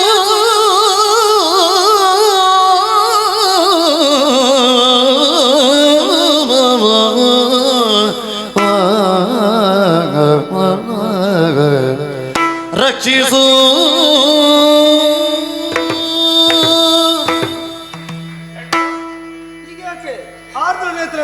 ಕಣ್ಣಲ್ಲಿ ಯಾಕೆ ನೀರು? ಹೇಳಿ ಹೇಳಿ ಹೇಳಿ ಹೇಳಿ ಹೇಳಿ. ನಿನಗೆ ನಂಬಿಕೆ ಇಲ್ಲ ಅಂತದಕ್ಕೆ ನಂಬಿಕೆ ಭರಿಸುವುದಕ್ಕೆ ನಂಬಿಕಸ್ಥರಾದವರನ್ನೇ ಬರಮಾಡಿಸಿಕೊಂಡು ಅವರು ಮೇಲಿನಿಂದ ಎಲ್ಲಿಗೋ ಹೋಗುವವರನ್ನು ತಡೆದು ನಿಲ್ಲಿಸಿ ಹೇಳಿ ಹೋಗಿ ಸ್ವಾಮಿ ಅಂತ ನಾನು ಭಿನ್ನಯಿಸಿಕೊಂಡದ್ದು. ಅವರು ತುಂಬಾ ಎತ್ತರದಲ್ಲಿದ್ದಾರೆ. ಆದ್ದರಿಂದಲೇ ನಿನಗೆ ಒಂದು ದಿವ್ಯ ದೃಷ್ಟಿಯನ್ನು ಕಲ್ಪಿಸಿ ಅಂತರ್ಲೋಚನಕ್ಕೆ ನಾರದರ ವಾಣಿ ಕೇಳುವಾಗ ಮಾಡಿದ್ದು. ಹೇಳಿದ್ರು ಅವರು ತೋರಿಸಿದ್ದು ಕಾಮ್ಯಕವನದೆಡೆಗೆ ದಾರಿ ಅಂತ. ಹೌದು. ಅಲ್ಲಿ ಹೋಗಿ ಪಾರ್ಥನಿಗೆ ಶರಣು ಬಂದದ್ದು, ಎಲ್ಲವನ್ನು ಹಿಂದು ಮುಂದೆ ನೋಡದೆ ವಚನ ಕೊಟ್ಟದ್ದು, ಆ ಬಳಿಕ ವಿಚಾರ ತಿಳಿದ ಮೇಲೆ ವಿರೋಧಿಸುವ ಸಂಕಲ್ಪದಲ್ಲಿ ದೃಢರಾದದ್ದು. ಆಯ್ತಲ್ಲ ಅಣ್ಣ, ಕಥೆಯನ್ನು ಹೇಳುತ್ತಾ ಹೇಳುತ್ತಾ ಇದೇನು ಈ ಕಥೆಯಲ್ಲಿ ಸ್ವಾರಸ್ಯ ಇರಬಹುದು ಎನ್ನುವ ಹಾಗೆ ನಾನು ತಿಳಿದ್ರೆ, ಸಂತೋಷಕ್ಕೆ ಎಡೆ ಮಾಡಬಹುದು ಎನ್ನುವ ಹಾಗೆ ತಿಳಿದ್ರೆ ಇದು ದುಃಖಕ್ಕೆ ಎಡೆ ಮಾಡಿ ಬಿಟ್ಟಿತ್ತಲ್ಲಣ್ಣ. ನೀನು ಅಳಬೇಡುವೆ. ಇದರಲ್ಲಿ ಈಗ ದುಃಖಕ್ಕೆ ಎಡೆಯಾದವರು ಯಾರು? ನೀನು ಅಲ್ಲ, ಪಾರ್ಥ ಮಹಾಶಯರು ಅಲ್ಲ, ಗಯನೂ ಅಲ್ಲ. ದುಃಖಕ್ಕೆ ಎಡೆ ಮಾಡಿದವಳು ನಾನೀಗ, ದುಃಖಕ್ಕೆ ಈಡಾದವಳು ನಾನಣ್ಣ. ನಿನ್ನಿಂದ ತಪ್ಪಾಗಿದೆ ಅಂತಲ್ಲ, ಸ್ವಜನರ ಮೇಲೆ ಪ್ರೀತಿ ಅಭಿಮಾನ ಇರುವಾಗ ಅಪನಂಬಿಕೆ ಬರುವುದಿಲ್ಲ. ದೃಢವಾಗಿ ಅವರನ್ನೇ ನೆಚ್ಚಿಕೊಂಡವಳಿಗೆ ಯಥಾರ್ಥ ದರ್ಶನ ಮಾಡಿಸಬೇಕಲ್ಲ ಅಂತ ನಾ ಹೇಳಿಸಿದ್ದಷ್ಟೇ. ಗಯನೇನು ಅಪರಾಧವನ್ನು ತಿಳಿಯದೆ ಅಪರಾಧವನ್ನು ಮಾಡಿದ್ದೇನೆ, ಪ್ರಮಾದ. ಹೌದು, ಅವನನ್ನು ಕ್ಷಮಿಸಿ ಬಿಡಬಹುದಿತ್ತು ನಿನಗೆ. ಆದ್ರೆ ನಿನ್ನ ಸಂಕಲ್ಪ ಏನು ಎನ್ನುವುದನ್ನು ಯಾರಿಂದಲೂ ಅರಿಯುವುದಕ್ಕೆ ಸಾಧ್ಯವೇ ಇಲ್ಲ. ಈಗ ಒಂದು ಅರ್ಘ್ಯಕರ್ಮಕ್ಕೆ ಭಂಗವನ್ನು ತರುವ ಗಯಕೃತ್ಯವನ್ನು ನಾನು ಕ್ಷಮಿಸಿದ್ರೆ ಊರವರಿಗೆಲ್ಲ ಉಪಟಳಕಾರಿಯಾದಂತಾದರೆ ಅವರಿಗೆಲ್ಲ ದಂಡಿಸುವ ಸಾಮರ್ಥ್ಯ ಉಂಟು ಗಯನಂತವರಿಗೆ. ಆಗ ಊರಿಗಾಗಿ ಹಿತವನ್ನು ಬಯಸುವ ನಾನು ಮಾಡಿದರೆ ತಪ್ಪು ಇಲ್ಲ. ಪಾರ್ಥ ಮಹಾಶಯರಲ್ಲಿ ಹೋಗಿ ರಕ್ಷಣೆಯನ್ನು ಬೇಡಿದ. ಹೌದು, ಮೊದಲಾಗಿ ರಕ್ಷಣೆಯನ್ನು ಪ್ರಾಣ ಭಿಕ್ಷೆಯನ್ನು ಬೇಡಿದ. ಆ ಬಳಿಕ ಯುದ್ಧ ವಿಚಾರವನ್ನು ಹೇಳಿಬಿಟ್ಟ. ಹೌದು, ಆದ್ರೆ ಅವರು ಕ್ಷತ್ರಿತ್ಯವನ್ನು ಉಳಿಸಿದ್ದಾರೆ. ಯಾಕೆ? ಮೊದಲಾಗಿ ಬಂದು ಬೇಡಿದವ ಪ್ರಾಣ ಭಿಕ್ಷೆಯೇ. ಕ್ಷತ್ರಿಯನಾದವನು ಮೊದಲಾಗಿ ಕೊಡಬೇಕಾದದ್ದು ಪ್ರಾಣ ಭಿಕ್ಷೆಯನ್ನು. ಹೌದು, ಹಾಗಾಗಿ ಅವರದ್ದು ಏನು ತಪ್ಪಿಲ್ಲ ಎನ್ನುವಾಗ ನನಗನ್ನಿಸುತ್ತಾ ಇದೆ. ಹಾಗಾದ್ರೆ ಅವ ನೇರವಾಗಿ ಹೋದದ್ದು ಪರಮೇಶ್ವರನಲ್ಲ ಈಗ. ಹೌದು, ಕೈಲಾಸಕ್ಕೆ ಹೋದ. ಹೌದು. ಈ ದಾರಿಯಲ್ಲಿ ಹೋಗು, ನಿನಗೆ ನಾರದರು ಸಿಗುತ್ತಾರೆ ಎನ್ನುವಾಗ ಹೇಳಿದ್ರು. ಯಾವ ದಾರಿಯಲ್ಲಿ ಹೋದ್ರು ನಾರದರು ಸಿಕ್ತಿದ್ರು ಏನು? ಅಂತೂ ಶಿವ ತೋರಿದ ದಾರಿಯಲ್ಲಿ ನಾರದರು ಸಿಕ್ಕಿದ್ದು ಸತ್ಯ. ಈಶ್ವರನ ಸಂಕಲ್ಪ ಏನು ಎನ್ನುವುದು ಯಾರಿಂದಲೂ ಹೇಳುವುದಕ್ಕೆ ಸಾಧ್ಯವೇ ಇಲ್ಲ. ಒಳಿತು ಕೆಡುಕು ಎಲ್ಲ ಈಶ್ವರಾಧೀನವೇ. ಧರ್ಮಾಧರ್ಮಗಳೆಲ್ಲವೂ ಭಗವದಧೀನವೇ. ಹಾಗೆಂತ ದೇವರೊಟ್ಟಿಗೆ ಅಧರ್ಮ ಉಂಟು ಎಂಬುದರಿಂದ ನಾವು ಅದನ್ನೇ ಆಚರಿಸುವುದಲ್ವಲ್ಲ. ದೇವರು ತೋರಿದ ದಾರಿಯಲ್ಲಿ ನಮಗೆ ಕಳೆ ಸಿಕ್ಕಿತು ಅಂತಾದರೆ ಅದನ್ನು ತೊಳೆದು ಅಥವಾ ಕಳೆದು ನಮಗೆ ಬೇಕಾದಂತಹ ಕಲಾತ್ಮಕವಾದದ್ದನ್ನು ಮಾತ್ರ ಸ್ವೀಕರಿಸುವುದಲ್ವ ಬದುಕು. ಹಾಗಾದ್ರೆ ಈ ಕಲಹವನ್ನು ತಂದಿಟ್ಟವರು ಯಾರು? ಯಾರು? ನಾರದರಿಂದ ಬಂದಂತಹ ಕಲಹವಿದು. ಈಗ ನಾರದರಿಂದ ಕಲಹ ಬಂದದ್ದು ನಮ್ಮ ಬದುಕಲ್ಲಿ ಇದೇ ಮೊದಲೇನೂ ಅಲ್ಲ. ಕಂಸನಿಗೂ ಕೃಷ್ಣನಿಗೂ ಕಲಹ ಬಂದದ್ದು ನಾರದರಿಂದಲೇ. ಆದರೆ ಆಗ ಯಾರು ನಾರದರನ್ನು ದೂರಲಿಲ್ಲ. ಕಲಹ ತಂದದ್ದರಿಂದಲೇ ನಾರದರ ನಿಮಿತ್ತವಾಗಿ ಕಂಸಾವಸಾನ ಆಯಿತು ಅಂತ ಎಲ್ಲರೂ ಸಂಭ್ರಮಿಸಿದ್ರು. ಈಗ ನಿನ್ನ ಗಂಡನಿಗೂ ನನಗೂ ಬಂದಾಗ ಮಾತ್ರ ಕಲಹ ತಂದವರು ನಾರದರಲ್ವ? ಯಾಕೆ? ಇಬ್ಬರು ಸಮಾನವಾದಂತಹ ಪ್ರತಿಜ್ಞೆಯನ್ನು ಮಾಡಿದ್ದೀರಿ. ಹೌದು, ನೀನು ಕೂಡ ಅಗ್ನಿಕೊಂಡ, ಅವನು ಕೂಡ ಅಗ್ನಿ ಪ್ರವೇಶ. ಹಾಗಾದ್ರೆ ಇದು ಯುದ್ಧ ಯಾರೊಡನೆ? ದೇವ ಮತ್ತೆ ಭಕ್ತರೊಡನೆ ನಡೆಯುವಂತಹ ಯುದ್ಧ. ಇಷ್ಟರೊಡನೆ ಯಾರಿಗೂ ಕೂಡ ದೇವ ಮತ್ತೆ ಭಕ್ತರೊಡನೆ ಯುದ್ಧ ನಡೆದದ್ದಿಲ್ಲ. ಭಕ್ತರೇ ಹೌದಾದ್ರೆ ದೇವರೊಟ್ಟಿಗೆ ಯುದ್ಧ ಮಾಡ್ಲಿಕ್ಕೆ ಆಗ್ತದ? ಆಗುವುದಿಲ್ಲ. ಆಗ್ತದೆ, ಆಟಗಟ್ಟಿ ನಿಂತದ್ದು ಗೊತ್ತಾಗ್ಲಿಲ್ಲ. ಆದ್ರೆ ಗೆಲುವು ಯಾರ್ದು ಸೋಲು ಯಾರ್ದು ಎನ್ನುವಂತಹ ಸ್ಪಷ್ಟವಾದಂತಹ ಕಲ್ಪನೆ ನನಗಿದೆ ಅಣ್ಣ. ಉಂಟಲ್ಲ? ಹೌದು, ಉಂಟಲ್ಲ. ಮತ್ತವ ಮಾಡ್ತೇನೆ ಅಂತ ಆಟ ಕಟ್ಟುವುದು ಯಾಕೆ? ನೋಡು, ನೀನೇ ಹೇಳು. ನೀನೀಗ ಅಗ್ನಿಕುಂಡಕ್ಕೆ ಬೀಳುತ್ತೇನೆ ಎನ್ನುವ ಹಾಗೆ ಹೇಳಿದ್ದೆ. ಹೌದು, ಬಾಲ್ಯದಲ್ಲಿ ಪೂತನಿಯ ವಿಷವನ್ನು ಉಂಡು ಬದುಕಿದವನು ನೀನು. ಹೌದು. ಇನ್ನು ನೀನು ಅಗ್ನಿಕುಂಡಕ್ಕೆ ಬಿದ್ದರೆ ನೀನು ಸಾಯುವುದು. ನನ್ನ ಕಥೆ ಎಂತದ್ದು ಗೊತ್ತುಂಟಾ? ನನಗೆ ಅಗ್ನಿ ಸುಡಬಾರ್ದು ಅಂತ ಹೊಕ್ಕರೆ ಅದೇನು ಮಾಡುವುದಿಲ್ಲ. ಅಗ್ನಿ ನನ್ನನ್ನು ಸುಡಬೇಕು ಅಂತ ಹೊಕ್ಕರೆ ಭಸ್ಮ ಮಾಡುದು ಬಿಡುವುದಿಲ್ಲ. ನನ್ನ ಸಂಕಲ್ಪ ಏನುಂಟು ಆಗಿರ್ತದೆ. ಈ ಬಾರಿ ಸಾಯ್ತೇನೆ ಅಂತಲೇ ಹೋಗ್ತೇನೆ ಅಂದದ್ದು, ಆದ್ರಿಂದ ಭಸ್ಮ ಮಾಡಲೇಬೇಕು. ಅಣ್ಣ, ಈ ಯುದ್ಧದ ಸ್ಪಷ್ಟ ಕಲ್ಪನೆ ನನಗಿದೆ ಅಣ್ಣ. ನೀನೇ ನೆಟ್ಟಂತಹ ಸಸಿ ಇದು. ಇದನ್ನು ಉಳಿಸುವುದು ಬೆಳೆಸುವುದು ಎಲ್ಲವೂ ನಿನ್ನ ಕೈಯಲ್ಲಿ ಉಂಟಣ್ಣ. ಹಾಗಾಗಿ ನನಗೆ ವೈದವ್ಯ ದೀಕ್ಷೆಯೊಂದು ಮಾತ್ರ ಕೊಡಬೇಡ ಎನ್ನುವ ಹಾಗೆ ಕರಮುಗಿದು ಬೇಡಿಕೊಳ್ಳುತ್ತಾರೆ. ತಡಿಯೇ ನೀನು ಅಷ್ಟು ಪಕ್ಕನೆ ನೀ ಕಣ್ಣೀರಿಗೆರೆದು ಆರ್ದ್ರಳಾಗಬೇಕು ಅಂತ ಹೇಳಿದ್ದಲ್ಲ.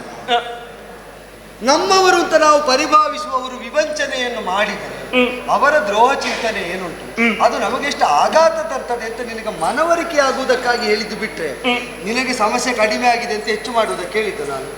ನೀನು ಚಿಂತಿಸಬೇಡ. ಈಗ ಎಂತೆಂಥದ್ದು ಬಂದಿದೆ ಅದೆಲ್ಲವನ್ನು ನಾವು ಉತ್ತರಿಸಿ ಮುಂದೆ ಹೋಗಲಿಲ್ವ? ಈಗ ನಾನು ಶೈಶವದಿಂದ ಇರುವಾಗ ವಿಷ ಉಳಿಸುವುದಕ್ಕೆ ಹಂಬಲಿಸಿದವರ ಕತೆ ನೀನೇ ಹೇಳಿದೆ. ನಾವು ಸತ್ತಿದ್ದೇವ ಅಂದ್ರೆ ಯಾದವರಲ್ಲಿ ಉಳಿಯಬೇಕಾದ ನಾವು ಉಳಿದು ಬೆಳೆಯುವಲ್ಲಿ ಯಾರೇ ಅಂತರಾಯ ತಂದು ನಮಗೊಂದು ಪರಿಹಾರ ಮಾರ್ಗ ಸಿಗುತ್ತದೆ. ಆ ಚಿಂತೆಯಲ್ಲೇ ಇರುವಾಗ ನಾಳೆ ಇಷ್ಟೆಲ್ಲ ಆಗುವಾಗಲೂ ನನ್ನ ಗಂಡನ ಮನೆಯವರೋ ಭಾಗಿಯಾದ ಪ್ರಕರಣ ನನಗೊಂದು ಹೇಳಿಲ್ವಲ್ಲ ಅಂತ ನೀನು ಆಕ್ಷೇಪ ಮಾಡಬಾರ್ದಲ್ಲ. ಅದಕ್ಕೆ ಹೇಳಿದ್ದು ಬಿಟ್ರೆ ಏನಾದ್ರೂ ಒಂದು ಪರಿಹಾರ ಮಾರ್ಗ. ಈಗ ನಿನ್ನ ಮಾಂಗಲ್ಯ ಕಲಿಯಬೇಕು ಅಂತ ನನ್ನ ಮಾಂಗಲ್ಯ ಭಾಗ್ಯ, ನನ್ನ ಓಲೆ ಭಾಗ್ಯವನ್ನು ಉಳಿಸಿಕೊಡಬೇಕಣ್ಣ. ಇಲ್ಲ, ನಿನಗೆ ವೈದವ್ಯ ದೀಕ್ಷೆಯು ಬರುವುದಿಲ್ಲ. ಮಾಂಗಲ್ಯ ದೀಕ್ಷೆ ಅದು ನಿರಸನಗೊಳಿಸುವುದಕ್ಕೂ ನಾವು ಬಿಡುವುದಿಲ್ಲ. ಆದರೆ ಮಾರ್ಗ ಏನು ಅಂತ ಈಗ ಒಳಿಯುವುದಿಲ್ಲ. ನಿನಗೆ ಏನಾದ್ರೂ ಈಗ ಮಾಡಬಹುದು ಅಂತ ಕಂಡ್ರೆ ಸ್ವಲ್ಪ ಇಲ್ಲೇ ಈಗ ಬೇರೆ ಕೆಲಸ ಇಲ್ಲ, ಏನು ಕೆಲಸ ಇಲ್ಲೇ ಇದ್ದು ಒಳಗಿದ್ದು ನಾವು ಯೋಚಿಸೋಣ. ನಿನಗೆ ಕಂಡದ್ದನ್ನು ನೀನು ನನಗೆ ಹೇಳಬೇಕು. ನನಗೆ ಯಾವುದಾದ್ರೂ ಒಳ್ಳೆಯ ಮಾರ್ಗ ಇದರಿಂದ ನಾವು ಮುನ್ನಡೆದರೆ ಈ ಪ್ರಕರಣದಲ್ಲಿ ಈಗ ಹಾವು ಸತ್ತಿತ್ತು, ಕೋಲು ಮುರಿಯಲಿಕ್ಕಿಲ್ಲ ಅಂತ ಏನಾದ್ರೂ ಒಂದು ನಯ ಸಿಕ್ಕಿದ್ರೆ ಅದನ್ನು ಇಟ್ಕೊಂಡು ಮುಂದೆ ಹೋಗುವಾಗ ಸ್ವಲ್ಪ ಆಲೋಚನೆ ಮಾಡಿ.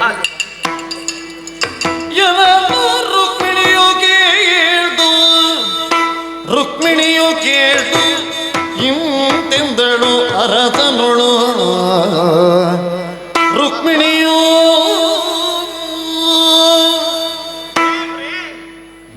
ಇಷ್ಟುದ್ದ ಬೆಳೆಯುತ್ತಲ್ಲ ಪ್ರಕರಣ, ಈಗ ಮುಗಿಯುತ್ತದೆ ಎನ್ನುವ ಹಾಗೆ ಕಾದು ಕುಳಿತವಳು ನಾನು. ಅಣ್ಣ ನನ್ನ ಜೋಡೋಲೆ ಭಾಗ್ಯವನ್ನು ಉಳಿಸಿಕೊಳ್ಳೋಣ ಎನ್ನುವ ಹಾಗೆ ಬೇಡಿಕೊಳ್ಳುತ್ತಾ ಇದ್ದ. ಇವಳ ಜೋಡೋಲೆ ಭಾಗ್ಯವನ್ನು ಉಳಿಸಿಕೊಳ್ಳಬೇಕಾದ್ರೆ ನಮ್ಮ ಜೋಡೋಲೆ ಭಾಗ್ಯದ ಗತಿ ಏನು? ಉಳಿಸಿಕೊಳ್ಳಬೇಕಾದದ್ದು ಅನಿವಾರ್ಯ. ಹಾಗಾಗಿ ನನ್ನವರಲ್ಲಿ ಕೇಳಿ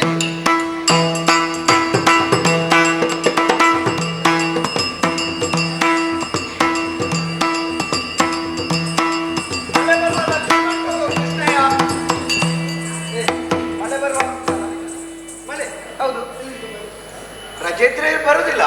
ಯಾವುದು ಮಕ್ಕಳಿಗೆ ರಜೆ ಇದ್ರೆ ಮಳೆ ಬರುದಿಲ್ಲ. ಮಕ್ಕಳಿಗೆ ರಜೆ ಕೊಡುವುದು ಯಾರಾದ್ರೂ ಕೊಟ್ರೆ ಹಾಗೆ ಅಂದ್ರೆ ಅವರು ಕಲಿಬೇಕಾದ್ರಿಂದ ವಿಮುಖರಾದ್ರೆ ಮಳೆಯೂ ಬರುವುದಿಲ್ಲ. ನಿಜವಾಗಿ ಇಳೆಯಲ್ಲಿ ಮಳೆ ಬೆಳೆ ಎಲ್ಲ ಬರಬೇಕಾದ್ರೆ ಕಲಿಬೇಕಾದ ಪ್ರಾಯದಲ್ಲಿ ಸರಿ ಕಲಿಬೇಕು. ಹೌದು, ಆದ್ರಿಂದಲೇ ಕೆಲವೊಮ್ಮೆ ಬರುವುದು, ಕೆಲವೊಮ್ಮೆ ಅತಿವೃಷ್ಟಿ ಬರುವುದು.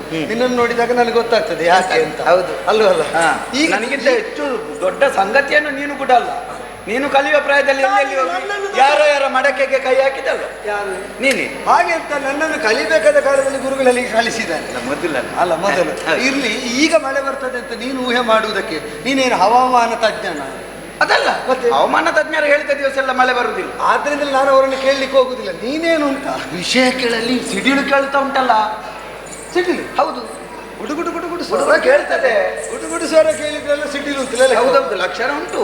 ಎಂತದು? ಮಳೆ ಮಿಂಚಿದ್ರು ಇಲ್ಲ. ಈ ಬಾರಿ ಮಳೆ ಬರುವುದಿಲ್ವ ಅಂತ ಸ್ವರ ಮಾತ್ರ. ಇಲ್ಲ, ಅದು ಮುಗಿಲಿಲ್ಲ ದಿವಸ ಎಲ್ಲ ಬರ್ತದೆ. ಏನೇ ಆಗಲಿ ನಾವು ಬರಬೇಕು ಬರಬೇಡ ಅಂತ ಹಾರೈಸಿದ್ರು ಹಾರೈಸದಿದ್ರು ಬರುವುದನ್ನು ನಮಗೆ ತಡೆಯುವುದಕ್ಕಾಗುವುದಿಲ್ಲ. ಬಾರದಂತೆ ನಮಗೇನು ಮಾಡುವುದಕ್ಕೂ ಆಗುವುದಿಲ್ಲ. ಹೌದು ಅಲ್ವೋ? ಆದ್ರಿಂದ ಬಂದದನ್ನು ಅನುಭವಿಸಲೇಬೇಕು.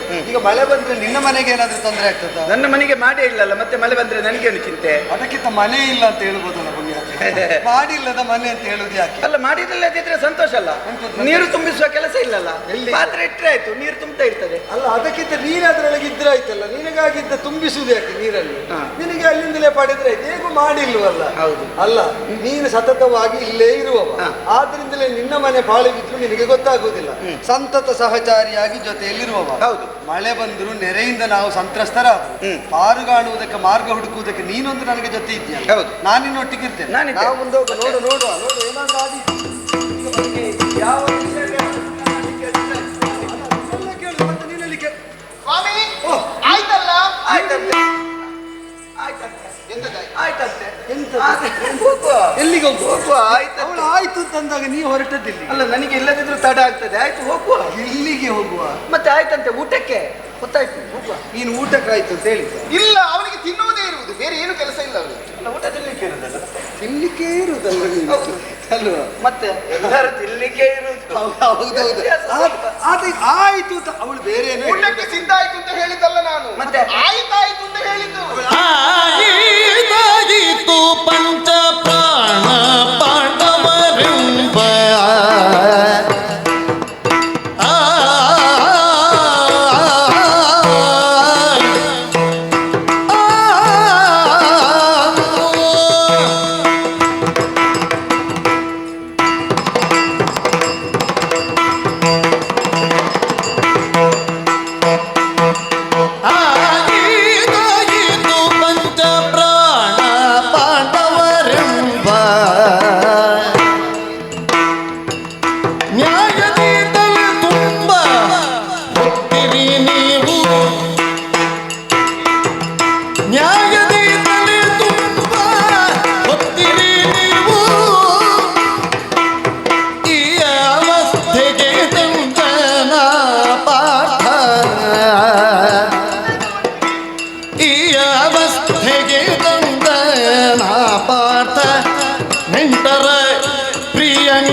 ಅವಳು ಹೇಳಿದಕ್ಕೆ ತೊಡಗುವ ಮೊದಲು ನೀವು ವ್ಯಾಖ್ಯಾನಕ್ಕೆ ನೀನು ನಿಜವಾಗಿ ಗಮನಿಸಿ. ಅವಳ ಮುಖ ಹೀಗೆ ಸೊಟ್ಟಗಿದ್ದದ್ದು ನೀನು ನೋಡಿ? ಇಲ್ಲ ಇಲ್ಲ ಇಲ್ಲ. ಇವತ್ತೇನೋ ಬಿಗಿದು ಹಿಡಿದುಕೊಂಡು ಬಂದ ಹಾಗಿಲ್ಲ. ಏನೋ ಒಂದು ಸ್ವಲ್ಪ ಎಂತದಾಯ್ತು ಎಂತದಾಯ್ತು? ಈಗ ಹೇಗಾಯ್ತು? ಈಗ ಹೇಗಾಯ್ತು? ಯಾವುದು? ಈಗ ನೋಡಿ ಅಮ್ಮ, ಈಗ ಅವನಿಗೊಂದು ಆಸೆ ನೋಡುವ ಹೇಗೆ ಹೇಗಾಯ್ತು? ಈಗ ಚಂದ ಆಯ್ತು. ಈಗ ಈಗ ಚಂದ ಆದ. ಈಗ ಚಂದ ಆದ. ಈಗ ಮತ್ತೆ ಈಗ ಹೇಗಾಯ್ತು ಅಂತ ಕೇಳಿದ್ದಲ್ಲ. ಈಗ ಮದುವೆ ನೀವು ಮದುವೆ ಆಗುವಾಗ ಇದ್ದದ್ದಕ್ಕೂ ಈಗ ಇರುವುದಕ್ಕೂ ತುಂಬಾ ವ್ಯತ್ಯಾಸ ಉಂಟು. ಎಂತದ್ದು ವ್ಯತ್ಯಾಸ? ಸ್ವಲ್ಪ ದಪ್ಪಗೆಲ್ಲ ಆಗಿ ಸ್ವಲ್ಪ. ಈಗ ಹೇಗಾಯ್ತು ನಮ್ಮ ಜೋಡಿ ಹೇಗಾಯ್ತು ಅಂತ ಕೇಳಿದಲ್ಲ ನಾನು. ಅವನಿಗೊಂದು ನೋಡುವ ಬಯಕೆಯಿಂದ ಕೂತು ಹೊಸತು ನೋಡುವುದು ನಮ್ಮನ್ನು. ಅವನಿಗೆ ತಿನ್ನುವುದು ಬೇಕು. ಮಕ್ಕಳದಾಗಿ ಕಾಣುತ್ತೆ. ಆದ್ರೆ ಅದೌದು. ಹೌದೌದು ಹೌದು. ಅಲ್ಲ ನೀನು ನವಯುವತಿಯಂತೆ ಕಂಗೊಳಿಸ್ತಿದ್ದ. ಸಾಧಾರಣವಾಗಿ ಹೆಣ್ಣು ಮಕ್ಕಳಿಗೆ ಪ್ರಿಯವಾಕ್ಯವನ್ನು ಹೇಳಿದ್ರೆ ಮುಖ ಅರಳುವುದು ಕ್ರಮ. ಆದ್ರೆ ನೀನು ಇಷ್ಟೆಲ್ಲ ಹೊಗಳ್ತಾ ಇದ್ದೆ ಅವಳನ್ನು. ಅಲ್ಲ ಅದು ಹೊಗಳಿ ಆಗಬೇಕಾ? ನನಗೆ ಗೊತ್ತಿಲ್ವ ನಾನು ಹೇಗೆ ಅಂತ? ಅವಳಿಗೆ ಗೊತ್ತುಂಟ ಅವಳು ಹೇಗೆ ಅಂತ. ಸರಿ, ಎಲ್ಲ ನಿಮಗೆ ಗೊತ್ತಿದ್ರೆ ಮತ್ತೆ ಗೊತ್ತಿದ್ದವಳು ಇಲ್ಲಿ ಬಂದದಂತದಕ್ಕೆ ನಾ ಬರಬೇಕಾದಂತಹ ಪ್ರಸಂಗ ಒದಗಿ ಬಂತು. ಯಾವ ಪ್ರಸಂಗ? ಯಾವ ಪ್ರಸಂಗದಲ್ಲಿ ಬಂದದ್ದಲ್ವಾ? ಪ್ರಸಂಗದಲ್ಲಿ ಬಂದದ್ದಲ್ಲ. ಪ್ರಸಂಗ ಹಿಡ್ಕೊಂಡು ಬಂದ. ನಿಮಗೆ ಅರ್ಥ ಮಾಡಬೇಕು. ಇನ್ನಾಯ್ತು. ಇನ್ನು ಕೆಲವೆಲ್ಲ ಪ್ರಸಂಗ ಹುಡುಕ್ತಾ ಇರ್ತಾರೆ ಹಿಡ್ಕೊಳ್ಳಿಕ್ಕೆ. ಹೌದು, ಬರ್ಲಿಕ್ಕೆ ಒಂದು ಪ್ರಸಂಗ ಇಟ್ಕೊಂಡು ಬೇಕು. ಏನು ಪ್ರಸಂಗ? ಈಗ ಪ್ರಸಂಗ ಇಟ್ಕೊಂಡು ಬಂದಿದ್ದೇನೆ. ಅದು ನಿಮಗೆ ಅರ್ಥ ಆಗಬೇಕು. ಇಲ್ಲಿಯ ತನಕ ಅರ್ಥ ಆಗದ ಪ್ರಸಂಗ ಬಿಡಿಸಿ ಹೇಳ್ತೇನೆ ನಾನು. ಅವಳ ಪ್ರಸಂಗ, ಆ ಪ್ರಸಂಗವೋ ಅವಳದ್ದೇ, ವಿವರಣೆಯೋ ಅವಳದ್ದೇ, ವ್ಯಾಖ್ಯಾನವೋ ಅವಳದ್ದೇ. ನಾವು ಕೇಳಿದ್ರೆ ಆಯ್ತು, ಹೇಳಿ ಅರ್ಥವಾದ್ರೆ ಆಯ್ತು. ಯಾಕಂದ್ರೆ ಇಲ್ಲಿಯ ತನಕ ಅರ್ಥ ಆಗದ ಪ್ರಸಂಗ. ನಾವು ಇವ ಎಂತ ಯಾವ ಅರ್ಥ ಬೇಕಾದ್ರೂ ಮತ್ತೆ ಇವ ಬೇರೆ ಮಾತಾಡ್ತಾ. ಅವಳ ಪ್ರಸಂಗ ಇಲ್ಲಿಯ ತನಕ ನಮಗೆ ಅರ್ಥ ಆಗಲಿಲ್ಲ ಅಂದದ್ದು. ನೀನೆಂತದ್ದು ಮಾತಾಡುದು? ಅಲ್ಲ, ಅರ್ಥ ಮಾತಾಡೋದು. ಅದು ನಮಗೆ ಅರ್ಥ ಆದದ್ದನ್ನು ಯಾರಿಗೆ ಎಷ್ಟು ವಿವರಿಸುವುದಕ್ಕಾಗ್ತದೆ. ನಮಗೆ ಅರ್ಥ ಆಗದ್ದನ್ನು ಯಾರಿಗೆ ಏನು ವಿವರಿಸುವುದಕ್ಕೂ ಆಗುದಿಲ್ಲ. ಈಗ ಅವಳಿಗೆ ಅರ್ಥ ಆಗಿದೆ ನೋಡು ಆ ಪ್ರಸಂಗ. ಏನು ಹೇಳಿ ಹೇಳಿ. ಪಾಂಡವರ ಮೇಲೆ ನಿಮಗೆಷ್ಟು ಪ್ರೀತಿ? ಪಾಂಡವರ ಮೇಲೆ ನಿಮಗೆಷ್ಟು ಪ್ರೀತಿ ಇದೆ ಎನ್ನುವುದನ್ನು ಎಲ್ಲರೂ ತಿಳಿದಂತಹ ಸತ್ಯ. ಹೌದು, ಅದೆಲ್ಲರಿಗೂ ಗೊತ್ತಿದ್ದ ವಿಷಯ ಅಲ್ಲ. ಮತ್ತೆ ಅದನ್ನು ನೀವು ಹೊಸದಾಗಿ ಹೇಳಲಿಕ್ಕೆ ಹೌದಾ? ಹೌದು, ಅದನ್ನೇ ಬಿಡಿಸಿ ಹೇಳುವುದಕ್ಕಾಗಿ ಬಂದದ್ದು ನಾನು. ಪಾಂಡವರನ್ನು ಪ್ರೀತಿ ಎನ್ನುವ ಕಾರಣಕ್ಕೆ ಬೇಕಾಗಿ ತಲೆಯಲ್ಲಿ ಹೊತ್ತುಕೊಂಡು ತಿರುಗಾಡಿದ್ರಲ್ವ ನೀವು? ಯಾವಾಗ? ಯಾರು ಇವರು? ಯಾವಾಗ ಹೊತ್ತದ್ದು? ಯಾವಾಗ ಇವಂತದ್ದು ನೋಡು. ಈ ತಲೆಯಲ್ಲಿ 5 ಮಂದಿಯನ್ನು ಹೊರಲಿಕ್ಕೆ ಆಗ್ತದಾ? 5 ಮಂದಿ ಉಳಿದ 4 ಮಂದಿಯ ವಿಷಯ ಬಿಡುವ. ಭೀಮಸೇನ ಒಬ್ಬನನ್ನು ಹೊರಲಿಕ್ಕೆ ಆಗುತ್ತದಾ? ಹೇಳುವಾಗ ಯಾರಾದ್ರೂ ಎದುರಿನವರು ನಂಬುವ ಹಾಗಿರ್ಬೇಕು. ಸುಮ್ಮನೆ ನಮಗೆ ಗೊತ್ತುಂಟು ಅಂತ ಹೇಳುದಲ್ಲ. ಮತ್ತೆ ಮಾತಾಡ್ತೇನೆ ನೋಡಿ, ಸರಿ ನೋಡಿ, ಇದು ಹೊರುವುದಲ್ಲ. ತಲೆ ಒಳಗೆ ಸ್ವಲ್ಪ ಇರ್ಬೋದು, ವಿಷಯ ಇರ್ಬೋದು, ಹಾಗಂತ ಹೊತ್ತ ಅಭ್ಯಾಸ ಇಲ್ಲ. 5 ಮಂದಿಯನ್ನು ತಲೆಯಲ್ಲಿ ಕುಳ್ಳಿರಿಸಿಕೊಂಡು ತಿರುಗಾಡಿದ್ದು ಅಂತ ಹೇಳಿದ್ದಲ್ಲ ನಾನು. ತಲೆಯಲ್ಲಿ ಹೊತ್ತದ್ದು ಅಂದರೆ ಅವರ ಕುರಿತಾದ ಒಳಿತಿನ ಭಾವನೆಯನ್ನು ನಾ ತಲೆಯೊಳಗಿರಿಸಿಕೊಂಡದ್ದು. ಅವರಿಗೆ ಬೇಕಾಗಿ ದುಡಿಯುವ ಕಾರ್ಯವನ್ನು ತಲೆಯಲ್ಲಿ ಸದಾ ನಾವು ಹೊತ್ತುಕೊಂಡಿರುವುದು. ಅವರ ಹಿತಚಿಂತನೆಯನ್ನು ನಾವು ಮಾಡುದು. ನಮ್ಮ ತಂದೆ ತಾಯಂದಿರನ್ನು ನಾವು ಹೊತ್ತುಕೊಳ್ತೇವೆ ಅಂತಂದ್ರೆ ತಲೆಯಲ್ಲಿಟ್ಟುಕೊಳ್ತೇವೆ ಅಂತ ಅರ್ಥವ. ಅವರ ಕ್ಷೇಮ ಚಿಂತನೆಯನ್ನು ನಾವು ಮಾಡ್ತೇವೆ. ಅವಳು ಹಾಗೆಲ್ಲ ಸುಮ್ಮನೆ ಹೇಳಲಿಕ್ಕಿಲ್ಲ, ಕಲ್ತ ಹುಡುಗಿ ಅವಳು, ವಿಷಯ ಉಂಟು. ಪಾಂಡವರಿಗೆ ಎಲ್ಲಿ ಕಷ್ಟ ಬಂದರು ಅಲ್ಲಿ ನೀವಿದ್ದೀರಿ. ಬಂದಂತಹ ಕಷ್ಟಗಳನ್ನು ದೂರೀಕರಿಸುವುದಕ್ಕೆ ಬೇಕಾಗಿ ನೀವು ಮೊದಲಾಗಿ ಹೋಗುವವರು ನಮ್ಮವರು ಕೈ ಬಿಡ್ಲಿಕ್ಕೆ ಆಗ್ತದ? ಅವರು ನೆಚ್ಚಿಕೊಂಡಿದ್ದಾರೆ, ಅವರಿಗೆ ನಾನೇ ಇರುವುದು ಅಂತ. ಅದು ನಿಮಗೆ ಗೊತ್ತು, ಹೌದು, ಅವರಿಗೆ ಗೊತ್ತುಂಟಾ? ಅವರಿಗೆ ಗೊತ್ತಿದ್ದದನ್ನೆಲ್ಲ ಪಾಂಡವರು ನಮ್ಮವರು ಅಂತ ಆದದ್ದು. ಅವರಿಗೆ ಗೊತ್ತಿಲ್ಲದಿದ್ರು ದೊಡ್ಡ ಸಮಸ್ಯೆ ಇಲ್ಲ. ಕೆಲವು ಸಮಸ್ಯೆ. ಕೆಲವು ಮಂದಿ ಯಜಮಾನರು ಇರ್ತಾರೆ, ಅವರ ಜೊತೆಯಲ್ಲಿ ದುಡಿಯುವವರು ಎಷ್ಟೇ ಬೇಕಾದ್ರೂ ಅನ್ಯಾಯ ಮಾಡಿದ್ರು ಅವ್ರಿಗೆ ಏನು ಹೇಳುವುದಿಲ್ಲ. ಅವರು ಕೇಳದಿದ್ರು ಸ್ವಲ್ಪ ಬೇಕಾದಷ್ಟು ಕೊಡ್ತಾರೆ. ಹಾಗೆ ಇವು ಕೂಡ ಅಲ್ವಾ ಕೃಷ್ಣಯ್ಯ? ಮತ್ತೆ ನೀನು ನಿಜವಾಗಿ ಹೇಳು, ನೀನು ಹಾಗೆ ಏನು ಹಿಂದೆ ಮುಂದೆ ನೋಡದೆ ಕೊಡುವವರನ್ನೇ ಯಜಮಾನರು ತಿಳಿಯಬೇಕಾಗ್ಲಿಲ್ಲ. ನಿಜವಾದ ಸಮರ್ಥ ಯಾಜಮಾನ್ಯ ಹೇಗಿರ್ತದೆ ಗೊತ್ತು? ಹೇಗೆ? ಅವರೆಲ್ಲಿದ್ದರು ಅವರು ಕಾಣಬೇಕಾದದನ್ನು ಕಾಣುವುದಕ್ಕಿದ್ದ ಒಂದು ಕಣ್ಣು ಅವರ ಮೇಲೆ ಇರ್ತದೆ. ಅವರ ಮೇಲೆ ಕಣ್ಣು ಇಟ್ಟಿದ್ದಾರೆ ಅಂತ ಗೊತ್ತಿದ್ರು ಏನೆಲ್ಲ ಅನ್ಯಾಯ ಮಾಡ್ತಾರೆ. ಕಣ್ಣೇ ಇಲ್ಲದಿದ್ರೆ ಏನ್ ಮಾಡ್ಬೋದು? ಆದ್ದರಿಂದ ಮಾಡಬಾರ್ದು ಅಂತ ಇಟ್ಟದ್ದು ಅಂತ ಹೇಳಿದ್ದು ನಾನು. ಆದ್ದರಿಂದ ನಿಜವಾಗಿ ಈಗ ಈ ಪ್ರಕರಣದಲ್ಲಿ ಪಾಂಡವರ ಮೇಲೆ ನನಗೆ ಹಿತದೃಷ್ಟಿ ಉಂಟು. ಪಾಂಡವರ ಮೇಲೆ ಪ್ರೀತಿ, ನಂಬಿಕೆ, ವಿಶ್ವಾಸ ಎಲ್ಲವನ್ನು ಇರಿಸಿದ್ದೀರಿ. ಹೌದು. ಅದು ಹೇಗಿದ್ದವರು ಈಗ ಹೇಗಾಗಿದ್ದಾರೆ? ಹೇಗಾಗಿದ್ದಾರೆ? ಈಗ ಪಾಪ ವನವಾಸಿಗಳಾಗಿದ್ದಾರೆ. ಅಲ್ಲಿ ಊರಿನಲ್ಲಿ ಸುಖವಾಗಿದ್ರು. ಈಗ ಹೆಂಡತಿಯನ್ನು ಕಟ್ಟಿಕೊಂಡು ಕಾಡಾಡಿಗಳಾಗಿ ಕಾಡು ಪಡ್ತಾ ಇದ್ದಾರೆ. ಇಲಿಯಾಗಿದ್ದವರು ಈಗ ಹುಲಿಗಳಾಗಿದ್ದಾರೆ. ಕಾಡಿನಲ್ಲಿ ಸೊಳ್ಳೆ ಎಲ್ಲ ಕಡಿಮೆ. ನೀ ಕಾಡಿಗೆ ಹೋಗಿದ್ದೀಯಲ್ಲ? ಯಾವಾಗಾದ್ರೂ ಒಮ್ಮೆ ಹೋಗ್ತಾರೆ. ಇವ ಕಾಡಿಗೆ ಹೋದ್ರೆ ಇವನ ಮನೆಯದ್ದೇ ಯೋಚನೆ ಮಾಡುದು. ಕಾಡಿನಲ್ಲಿ ಹುಲಿ ಕಚ್ಚುವುದು ಸೊಳ್ಳೆ ಮಾತ್ರ ಅಲ್ಲ, ಇವರಿಗೆ ಮನೆಯಲ್ಲಿ ಸೊಳ್ಳೆ ಮಾತ್ರ ಕಚ್ಚುವುದು. ಕಾಡಿಗೆ ಹೋದ್ರು ಅದು ಮಾತ್ರ ಕಚ್ಚುವುದು. ನಿನಗೆ ಸೊಳ್ಳೆಯೂ ಇರ್ತದೆ, ಇರುವುದಿಲ್ಲ ಅಂತಲ್ಲ. ಆದ್ರೆ ಸೊಳ್ಳೆಗಿಂತ ಭೀಕರವಾದದ್ದಿರುವ ತಾಣ ಕಾಡು ಅಂತಂದ್ರೆ ಭೀಕರ ಮೃಗಗಳ ಹಾವಳಿಗೆ ಸತತವಾಗಿ ಈಡಾಗಬೇಕಾಗ್ತದೆ. ಅಂತ ಸ್ಥಿತಿಯಲ್ಲಿ ಅವರಿದ್ದಾಗ ಅವರಿಗೆ ಏನು ಮಾಡಿದ್ರು ಅಂತ? ಇಲಿಗಳಾಗಿದ್ದವರು ಈಗ ಹುಲಿಗಳಾಗಿದ್ದಾರೆ. ಯಾರು? ಪಾಂಡವರು. ಹೌದಾ? ಇಲ್ಲಿ ಒಂದು ಹುಲಿ ಆಗ್ಲಿಕ್ಕೆ ಇಲ್ಲಿ ಹುಲಿ ಆಗುದಿಲ್ಲ. ಮತ್ತೆ ಅವರ ಮಾಡ್ತಾರೆ ನಾಡಿದ್ದು. ಎಂತ ಈಗ ತಯಾರು ಮಾಡುದವರಿಗೆ ಯಾವುದಕ್ಕೆ?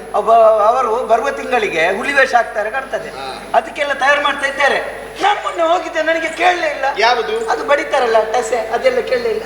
ನೀರು ಹೋದದ್ದಿಲ್ಲ ಕಾಡಿನ ಬದಿಯಲ್ಲಿ ಅದು ಅಭ್ಯಾಸ ಮಾಡುವಾಗ ಬಡ್ದದ್ದು ಕೇಳಿಲ್ಲ. ಅವರು ಅಭ್ಯಾಸ ಮಾಡಿ ಅದನ್ನು ಎಲ್ಲಿ ಪ್ರದರ್ಶಿಸುವುದಕ್ಕೆ ಗೊತ್ತಿಲ್ಲ. ಊರಿನವರಾದ್ರೆ ಮನೆ ಮನೆಗೆ ಹೋಗಬಹುದು. ಕಾಡಿನಲ್ಲಿದ್ದವರು ಅಭ್ಯಾಸ ಮಾಡಿ ಅದಲ್ವೋ? ಅವಳು ಬೇರೆ ಏನೋ ಹೇಳ್ತಾ ಇದ್ದಾರೆ. ಹುಲಿ ಇಲಿಯಾಗುವುದು ಬದಲಾಗಿದ್ದಾರೆ ಅಂತ. ಬದಲಾಗಿದ್ದಾರೆ? ಏನು ಬದಲಾಗಿದ್ದಾರೆ ಅಂತ? ನಿಮ್ಮ ಮೇಲೆ ಇಲ್ಲೇ ಕೂತುಕೊಂಡು ಇಲ್ಲಿ ನಿನಗೇನು ದಿವ್ಯಾಂಜನ ಶಕ್ತಿ ಉಂಟು? ಏನು ಗೊತ್ತಾಗುದಿಲ್ಲ ಅಂತ ಭಾವಿಸಿಕೊಂಡದ್ದು. ಮತ್ತೆ ಕಾಡಿನಲ್ಲಿದ್ದವರು ಏನಾಗಿದ್ದಾರೆ ಅಂತ ಇವಳಿಗೆ ಹೆಸರು ಬದಲಿಸಬಹುದಾ? ಎಂಥದ್ದು ಅಂತ ಇರ್ಬೋದು? ಒಬ್ಬರ ಹೆಸರು ಒಬ್ಬರು ಇಟ್ಕೊಂಡಿರ್ಬೋದಾ? ಹಾಗೆ ಬದಲಿದೆ. ಅವರ ಅಜ್ಞಾತವಾಸದ ಅವಧಿ ಬರಲಿಲ್ಲ, ಈಗ ವನವಾಸದಲ್ಲಿದ್ದಾರೆ ಅಷ್ಟೇ. ಹೆಸರು ಬದಲಿಸಿರುವ ಅವಧಿ ಅದು ನಗರಕ್ಕೆ ಬಂದು ಅಜ್ಞಾತವಾಸದಲ್ಲಿ ಮಾತ್ರ. ಹೆಸರು ಬದಲಿಸಲಿಕ್ಕಿಲ್ಲ. ಏನು ನಡೆದ ಪ್ರಕರಣ ನನಗೆ ಗೊತ್ತಿಲ್ಲ ಅಂತ ಭಾವಿಸಿಕೊಂಡದ್ದು ನೀವು? ಗಯನ ವಿಷಯ ನನಗೆ ತಿಳಿದಿದೆ, ಆ ಕಾರಣಕ್ಕಾಗಿ ಬಂದದ್ದು ನಾನು. ಗಯ ಹೋಗಯ ಓ ಗಯ ಅಂತ ನಿನಗೆ ಗೊತ್ತಾಯ್ತು? ಏನು ಗೊತ್ತಾಗದೆ? ಆಯ್ತು, ಈಗ ಗೊತ್ತಾದ್ರೆ ಏನು? ಅಲ್ಲ, ಪಾಂಡವರಿಗೆ ಬೇಕು ಹೇಳ್ತೇನೆ. ಏನು? ನಾನೀಗ ತಂಗಿಯಲ್ಲಿ ಮಾತಾಡಿಕೊಂಡಿದ್ದೆ. ಮಾತು ನಿಲ್ಲಿಸಿದ ಮೇಲೆ ಇವರನ್ನ ಹತ್ರ ಕರೆದದ್ದು. ಇಲ್ಲಿವರೆಗೆ ಇವನೇ ಒಂದು ಮಾತಾಡ್ಲಿಲ್ಲ ಆ ಪ್ರಕರಣದಲ್ಲಿ. ನಾನು ಮಾತಾಡಬೇಕಾಯ್ತು, ಯಾಕಂದ್ರೆ ನಾನು ನಿಮ್ಮ ನಾವು ಮಾತಾಡಿದ್ದಲ್ಲೆಲ್ಲ ಹಾಗೆ ಕದ್ದು ಮುಚ್ಚಿ ಕೇಳಬಾರ್ದು. ನಾನು ಇದ್ದೇ ಕೇಳಿಸಿಕೊಂಡದ್ದು.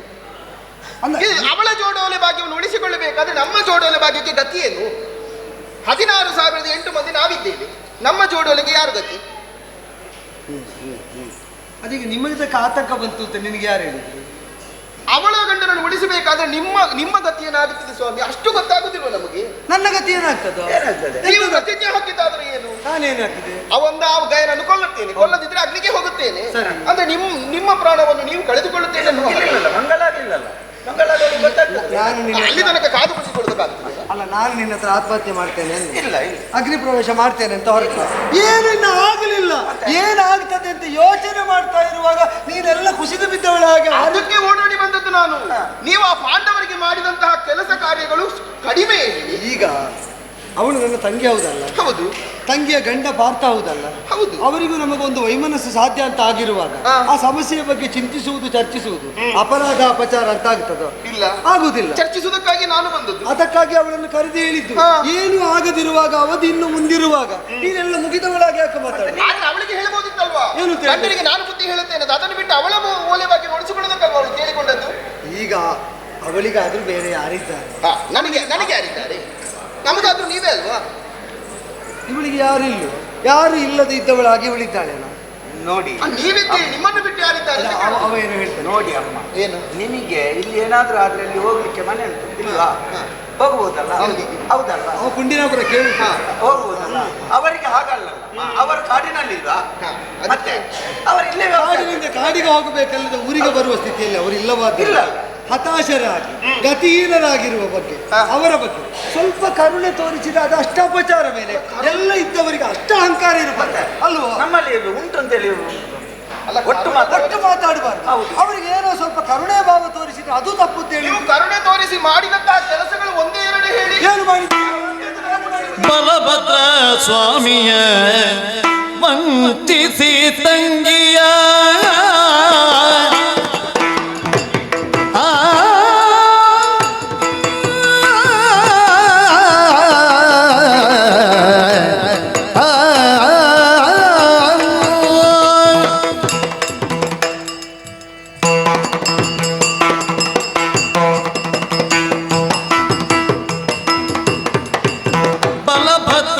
ಸ್ವಾಮಿಯ ವಂಚಿಸಿ ತಂಗಿಯ ಫಲಗುಣನಿಗೆ ಕೊಟ್ಟ ಉಪಕಾರಕ್ಕಿಂದು ಫಲಭದ್ರ ಸ್ವಾಮಿಯ ವಂಚಿಸಿ ತಂಗಿಯ ಫಲಗುಣನಿಗೆ ಕೊಟ್ಟ ಉಪಕಾರಕ್ಕಿಂದು ಫಲವ ತೋರ್ದರು ಭೀಮ ಪಾರ್ಥರು ಫಲವ ತೋರ್ದರು ಭೀಮ ಪಾರ್ಥರು ಮುಂದಿನ್ನು ಬಳಸಬಹುದು ಇಂಥ ನೆಂಟರ ಸ್ನೇಹ ಆಯಿತು ಪಂಚ ಪ್ರಾಣ ಪಾಂಡವರೆಂಬ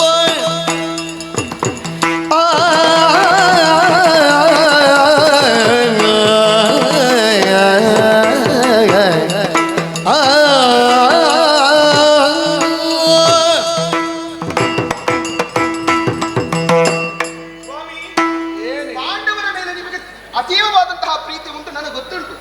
ಅದಕ್ಕೆ ಬೇಕಾಗಿ ಈ ಹಿಂದಿನ ಪ್ರಕರಣವನ್ನು ಯೋಚಿಸಿದಂತೆ ಯಾವ ಪ್ರಕರಣ ಆಗಿದೆ, ಅದರಲ್ಲಿ ದೊಡ್ಡ ಪ್ರಕರಣ ಯಾವುದು ಅಂತ ಹೇಳಿ.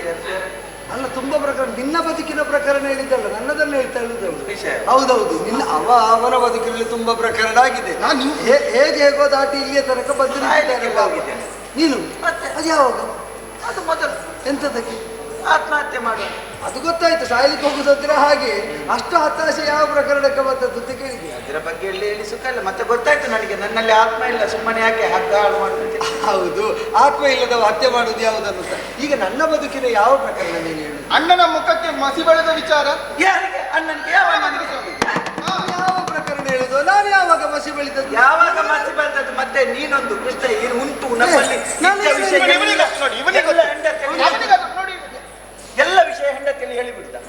ಈಗ ಅವಳು ಹೇಳ್ತಾ ಇರೋ ಯಾವ ಪ್ರಕರಣ? ಮತ್ತೆ ಹೆಂಡತಿಯಲ್ಲಿ ಎಲ್ಲ ವಿಷಯ ಹೇಳ್ಬಾರ್ದು. ಎಲ್ಲ ಹೇಳಲಿಕ್ಕಿಲ್ಲ, ಹೆಂಡತಿಯಲ್ಲಿ ಹೇಳುವ ವಿಷಯಕ್ಕೆಲ್ಲ ಉಂಟು, ಹೇಳದ ವಿಷಯಕ್ಕೆಲ್ಲ ಉಂಟು. ಅದಕ್ಕೆ ಯಾಕೆ ಹೇಳದಿರುವುದು, ಹೇಳುವುದು ಯಾಕೆ? ಹೇಳುವ ಭರದಲ್ಲಿ ಎಲ್ಲ ಹೇಳಿಕೊಂಡು ಹೋದದ್ದು. ಈಗ ಹೇಳಿದ್ರೆ ಕೇಳ್ತಾ ಇದ್ದಾರೆ. ಇಲ್ಲೋ ಹಾಗಿಲ್ಲ. ನಾವು ದನ ಮೇಯಿಸ್ತಾ ಇರುವಾಗ ಬಾಲ್ಯದಲ್ಲಿ ಹೌದು, ದನಗಾಯಿಗಳಾಗಿ ಹೌದು, ನಂದಗೋಕುಲದಲ್ಲಿ ಹೌದು. ಹಾಗೆ ಏನಾಗಿತ್ತು? ಒಳ್ಳೆ ಬದಿಯಲ್ಲಿ ನಾವು ಒಮ್ಮೆ ಒಂದು ನಾಟಕ ಮಾಡಿದ್ದು, ನಾವೆಲ್ಲ ಸೇರಿ ಬಯಲಾಟ ಮಾಡಿದ್ದು. ಬಯಲಲ್ಲಿ ಆಟ ಆಡಿದ್ದು. ಮತ್ತೆ ಹೌದೌದು, ನಿನ್ನ ಅಣ್ಣ ರಾಮದೇವರ ವೇಷ ಮಾಡಿದ್ದು. ನಾವು ರಾಮಾಯಣ ನಾಟಕ ಮಾಡಿದ್ದು. ನೀನು ರಾಮನಿಗೆ ರಾಮನ ವೇಷ, ನಾನು ಮಂಗನ ವೇಷ ಮಾಡಿದ್ದು. ಅದು ವೇಷ ಮಾಡಬೇಕು ಇಲ್ಲ. ಅವಳು ನೋಡದಿದ್ರು ಹೇಗೆ ನೋಡಿದವಳಾಗಿ ಹೇಳ್ತಾ ಇಲ್ಲ. ಆದ್ದರಿಂದ ನೀನು ಕಪಿಪಾಳಯದಲ್ಲಿ ಒಬ್ಬನಾಗಿದ್ದೆ, ಪ್ರಮುಖನಾಗಿ. ನಾ ಲಕ್ಷ್ಮಣನಾದ. ನಮ್ಮ ವೇಷ ಬೇಗ ಆಯ್ತು ಆ ದಿವಸ. ಅಣ್ಣನಿಗೆ ಬಣ್ಣ ಹಾಕ್ಲಿಕ್ಕೆ ಆಗ್ಲಿಲ್ಲ, ಬೆಳಿಗ್ಗೆ ಅಲ್ವಾ, ಕೈ ನಾಡಿಗ್ತಾ ಇತ್ತು. ಆಗ ನೀನು ಎಣ್ಣೆ ಮಚ್ಚಿ ಬರ್ತದ್ದು ನೆನಪಿಲ್ವಾ? ನಾವು ಮಕ್ಕಳಾಗಿರುವಾಗ ನಾಟಕ ಮಾಡಿದ ಕಥೆಯಲ್ಲೂ ಹೇಳುದು. ನೀನು ಹೇಳುದು ಕೇಳಿದ್ರೆ ಯಾರೋ ವಯೋವೃದ್ಧರಾದವರು ಬಣ್ಣ ಹಚ್ಚಿಕೊಳ್ಳುವಾಗ ನಡುಗುವ ಕೈಯ ವರ್ಣನೆ ಕೇಳಿದಾಗ ಉಂಟು. ಹೌದು, ಕೈ ನಡುಗುತ್ತಾ ಇತ್ತು. ಆಗ ಅವರಿಗೆ ಅಭ್ಯಾಸ ಇಲ್ಲ ನಡುಗಿದ್ದು. ನೀನು ಮಸಿ ಬರ್ತದ್ದು, ಮೀಸೆ ಎಲ್ಲ ಬರ್ತದ್ದು. ಅದಲ್ವ ಆಗ ಇವಳಿದ್ಲು. ಇಲ್ಲ ಅದೇ ವಿಷಯ, ಮಸಿ ಅದನ್ನೆಲ್ಲ ನಾ ಹೇಳಿದ್ದು ಇಲ್ಲ. ಅದಲ್ಲ, ಅವಳು ಬೇರೆ ಯಾವುದೋ ಪ್ರಕರಣ. ಯಾವಾಗ ನೀವು ಮಾಡಿದ ನಾಟಕ ನನಗೇನು ಗೊತ್ತು, ನಾನು ಅದನ್ನು ಹೇಳೋದಕ್ಕೆ ಬಂದದ್ದಲ್ಲ. ಅವಳ ಆ ನಾಟಕನೆಲ್ಲ ನೋಡಿದ್ದಿಲ್ಲ. ಸುಭದ್ರಾ ಕಲ್ಯಾಣ. ಸುಭದ್ರಾ ಕಲ್ಯಾಣ. ಸುಭದ್ರಾ ಕಲ್ಯಾಣದಲ್ಲಿ ಮಸಿ ಇರ್ಲಿಲ್ಲ. ಮಸಿ ಇಲ್ಲ ಆ ಪ್ರಸಂಗದಲ್ಲಿ ಮಸಿ ಇಲ್ಲ, ಮಸಿ ಇಲ್ಲ, ಮಸಿ ಬೆಳಿಲಿಕ್ಕಿಲ್ಲ. ಮಾನ ಕಳೆದದ್ದು ಅಂತ ಹೇಳಿದ್ ನಾನು. ಅವಳಿಗೆ ಗೊಂದಲ ಆಗಿದೆ. ಹೌದು, ಅವಳಿಗೆ ಗೊಂದಲ ಆಗಿದೆ. ಅದು ಏನಂದ್ರೆ ಅವಳ ಮದುವೆಯನ್ನು ಸುಭದ್ರೆಯ ಮದುವೆಯನ್ನು ಸ್ವಲ್ಪ ಹಿಂದೆ ಮುಂದೆ ಮಾಡಿ. ಇಲ್ಲ ಇಲ್ಲ ಇಲ್ಲ ಇಲ್ಲ, ಅದಲ್ಲ ಅದು ಕೇಳಿದ್ದೇನೆ ನಾನು. ಸುಭದ್ರಾ ಕಲ್ಯಾಣದ ಕಥೆ ನನಗೇನು ಗೊತ್ತಿಲ್ಲ. ನಾನು ಏನು ಕತೆ ಕೇಳುವ ಯಾರಿಗೆ ಕೊಟ್ಟು ಮದುವೆ ಮಾಡಬೇಕೆನ್ನುವ ಹಾಗೆ ತೀರ್ಮಾನಿಸಿದ್ದು, ಕೌರವನಿಗೆ ಕೊಟ್ಟು ಸುಭದ್ರೆಯನ್ನು ಮದುವೆ ಮಾಡಬೇಕೆನ್ನುವ ಹಾಗೆ ಅಣ್ಣ ತೀರ್ಮಾನಿಸಿ. ಹಲಸಿನಪುರ ಹಸ್ತಿನಾಪುರ. ಹಲಸಿನಪುರ ಅಲ್ಲ, ಇವ ಆನೆಯನ್ನು ಹಲಸು ಮಾಡ್ತಾನೆ. ಹೌದು. ಹಲಸನ್ನು ಆನೆ ಮಾಡ್ತಾನೆ. ಅವರಿಗೆ ಕೊಡುದಂತೆಲ್ಲ ತೀರ್ಮಾನ ಮಾಡಿದ್ರು. ಅದು ತೀರ್ಮಾನ ಮಾಡಿದ ಆನೆಯನ್ನು, ಅದು ಅಣ್ಣ ಮಾಡಿದ ತೀರ್ಮಾನ. ಅದರಲ್ಲಿ ಮದುವೆ ಆಯ್ತಾ? ಅವಳೊಂದಿಗೆ ಅವನೊಂದಿಗೆ ಮದುವೆ ಆಯ್ತಾ? ಈಗ ನಿಶ್ಚಯ ಎಲ್ಲ ಮದುವೆ ಆಗ್ತದ? ನಿಶ್ಚಯ ಮಾಡಿದ್ದಾರೆ ಅಂದಾದ ಬಳಿಕ ನಿಶ್ಚಯ ಮಾಡ್ತಾರೆ ಮನೆಯವರು ಒತ್ತಾಯಕ್ಕೆ. ನಿಶ್ಚಯ ಅದೆಲ್ಲ ಮದುವೆ ಆಗ್ತದ? ನಿಶ್ಚಯ ಆದ್ಮೇಲೆ ಓಡಿ ಹೋಗುದು. ಹಾಗೆ ನಾನು ಮದುವೆ ಆಗೋದಕ್ಕೆ ಮೊದಲು ನನ್ನ ಹೆಂಡತಿ ಹತ್ರ 25 ಮಂದಿ ಬಂದಿದ್ದಾರೆ. ಏನ್ ಮಾಡ್ಲಿಕ್ಕೆ ಆಗ್ತದೆ? ಮತ್ತೆ ನಿನ್ನ ಹೆಂಡತಿಯ ಬದಲು ಬಳಿಗೆ ಎಷ್ಟು ಮಂದಿ? 25 ಮಂದಿ ಬಂದಿದ್ದಾರೆ. ಮತ್ತೆ ನೀನೇನು ಮಾಡ್ತಾ ಇದ್ದದ್ದಷ್ಟೊತ್ತು ನಿನ್ನ ಹೆಂಡತಿಯ ಬಳಿಗೆ ಬರುವಾಗ? ಮದುವೆ ಆದ್ಮೇಲೆ ಅಲ್ಲ, ಮದುವೆ ಆಗುವ ಮೊದಲು ನನ್ನ ಹೆಂಡತಿಯನ್ನು ಮೊದಲು ನಿನ್ನ ಹೆಂಡತಿ ಆಗುದೇಕೋ? ನೀನು ಹೆಂಡತಿ ಆಗಿಸಿಕೊಳ್ಳುವವಳಿಗೆ ವಿವಾಹವಾಗಿ ನೀ ಪತಿಯಾಗಿ ದೊರಕುವುದಕ್ಕೆ ಮೊದಲು ಅವನನ್ನು ನೋಡಿದ ಹೆಣ್ಣು ನೋಡುವುದಕ್ಕೆ 25 ಮಂದಿ ಬಂದಿದ್ದಾರೆ. ಹೆಣ್ಣು ನೋಡಿದ ಕಥೆ ಹೆಂಡತಿ ಆದ ಮೇಲೆ ಬಂದ್ರೆ ಚೂರ. ಅವನ ಕಥೆಗೂ ಈ ಕಥೆಗೂ ಹೋಲಿಸ್ತಾನೆ. ಅವ ಹೇಳುವುದೇನು? ಏನು? ವಿವಾಹ ಪೂರ್ವದಲ್ಲಿ ಯಾರೇ ಏನೇ ಬಯಕೆಯನ್ನು ಹೊಂದಿದ್ರು ವಿವಾಹ ಆದದ್ದೇ ಪ್ರಮಾಣ ಅಂತ ಒಪ್ಪಿದ್ರೆ ಈಗ ಮದುವೆ ಆಗದಿದ್ದರಿಂದ ಆಕ್ಷೇಪ ಏನು? ಕೌರವನಿಗೆ ಕೊಟ್ಟು ಮದುವೆ ಮಾಡ್ತೇನೆ ಎನ್ನುವ ಹಾಗೆ ತೀರ್ಮಾನ ಮಾಡಿದ್ದು ನಮ್ಮವರು. ಆಗಲಿಲ್ಲ. ಹೋಗಿ ಗಡ್ಡ ಕಟ್ಟಿಕೊಂಡು ಬಂದಂತಹ ಅರ್ಜುನನನ್ನು ಕಟ್ಟಿಕೊಂಡು ಬಂದದ್ದಲ್ವಿ? ಅದೆಂತದ್ದು ಗಡ್ಡ ಇಟ್ಟುಕೊಂಡು ಬಂದದ್ದು? ಋಷಿವೇಶ ಆಗಿದ್ದು ಅವನೊಂದಿಗೆ ಓಡಿ ಹೋದದ್ದಲ್ಲ. ಅವ ತೀರ್ಥಾಟನೆ ಮಾಡ್ತಾ ಇಲ್ಲಿ ಬರುವಾಗ ಗಡ್ಡ ಬೆಳೆದಿತ್ತು. ಬೆಳೆದ ಗಡ್ಡವನ್ನು ತೆಗೆಯಲಿಲ್ಲ ಎಂಬುದರಿಂದ ಅದು ಉಳಿದು ಹೋಯ್ತು ಬಿಟ್ಟೆ. ಅದನ್ನು ಕಟ್ಟಿಕೊಂಡದ್ದಲ್ಲ. ಅವ ತೀರ್ಥಾಟಕನಾಗಿ ಬಂದವನು ಸಮಯ ಸಾಧಿಸಿದ. ತನ್ನ ಮನಸ್ಸಿಗೆ ಸಂಪನ್ನೆಯಾದ ಸುಭದ್ರೆ ಬೇಕು ಅಂತ ಕಂಡದ್ದರಿಂದ ಏನು ಮಾಡಿದ? ಅದೆಲ್ಲರಿಗೂ ಗೊತ್ತಿದ್ದದ್ದು. ಮದುವೆ ಮಾಡಿಸಿಕೊಟ್ರಿ. ಹೌದು. ಇದನ್ನಾದ್ರೂ ಅವನಿಗೆ ನೆನಪಿರ್ಬೇಕಿತ್ತು. ಯಾಕೆ ನೆನಪಿಲ್ಲ? ಅದು ನೆನಪಿದ್ದರಿಂದ ಅಲ್ವ ಈಗ ಜೊತೆಯಲ್ಲಿ ಒಂದು ಮಗು ಇರುವುದು. ಈಗ ನಮ್ಮ ಅಭಿಮನ್ಯು ಕುಮಾರ ಆ ಸ್ಮರಣೆಯಲ್ಲಿ ನಾವು ಮಾಡಿಕೊಟ್ಟ ಸತ್ಕರ್ಮದ ಸತ್ಫಲವಾಗಿ ನಮ್ಮ ಕಣ್ಣ ಮುಂಭಾಗದಲ್ಲಿ ನಲಿದಾಡ್ತಾ ಇದ್ದಾನೆ. ಏನಾಗಿದೆ? ನೀವು ಸಹಾಯ ಮಾಡಿದ್ದೇನೆ ಎನ್ನುವುದನ್ನು ಅವನ ನೆನಪಲ್ಲಿ ಇಡುತ್ತಿದ್ರಿ. ಈಗ ಯುದ್ಧಕ್ಕೆ ಬರುತ್ತಿದ್ದನ?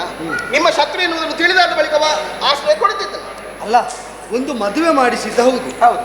ಈಗ ತಂಗಿ ಮನೆಯಲ್ಲೇ ಇರುವವಳು, ವಿವಾಹ ಪ್ರಾಯಕ್ಕೆ ಬಂದವಳು, ಅವಳ ಮನದಲ್ಲಿ ಒಂದು ಅಭಿರುಚಿಯನ್ನು ಹುಟ್ಟಿಸಿರುವಂತಹ ಆತನ ಕುರಿತಾಗಿಯೇ ವ್ಯಾಮೋಹಿತಳಾದ ಅವಳನ್ನು ಕೊಟ್ಟು ಮದುವೆ ಮಾಡಿಸಿದ್ದೌದು. ನಿಜವಾಗಿ ಮನೆಯವರು ಹೆಣ್ಣು ಮಗಳ ಮನಸ್ಸಿಗೆ ಸ್ಪಂದಿಸದೇ ಇದ್ದರೆ ಮದುವೆ ಆದ ಮೇಲೆ ಆಗುವ ಅನಾಹುತಕ್ಕಿಂತ ಮದುವೆ ಕಾಲದಲ್ಲೇ ಸ್ವಲ್ಪ ಹೆಚ್ಚು ಕಡಿಮೆ ಅನಾಹುತ ಆದರೂ ಮದುವೆ ಆದ ಮೇಲೆ ಸುಖಿಗಳಾಗಿರ್ತಾರೆ ಅದನ್ನು ಸಹಿಸುವುದಲ್ಲ.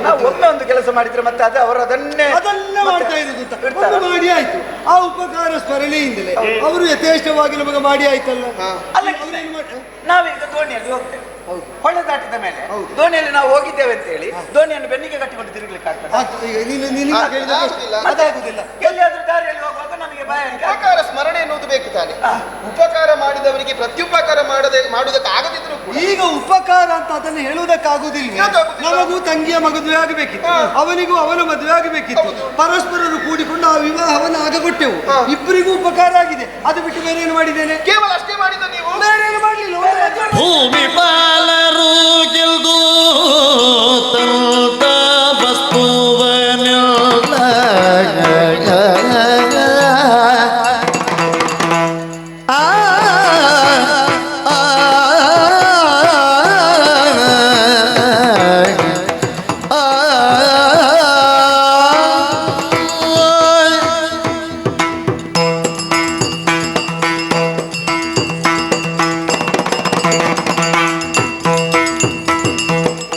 ಭೂ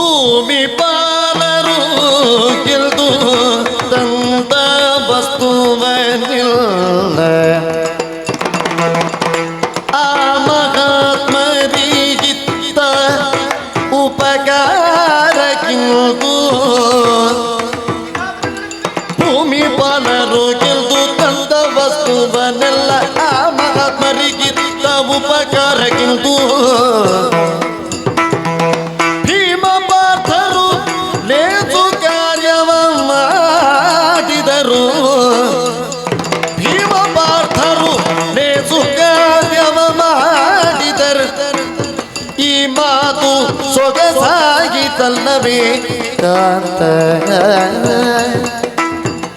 ಈ ಮಾತು ಸೊಗಸಾಗಿತಲ್ಲವೇ ಕಾಂತ.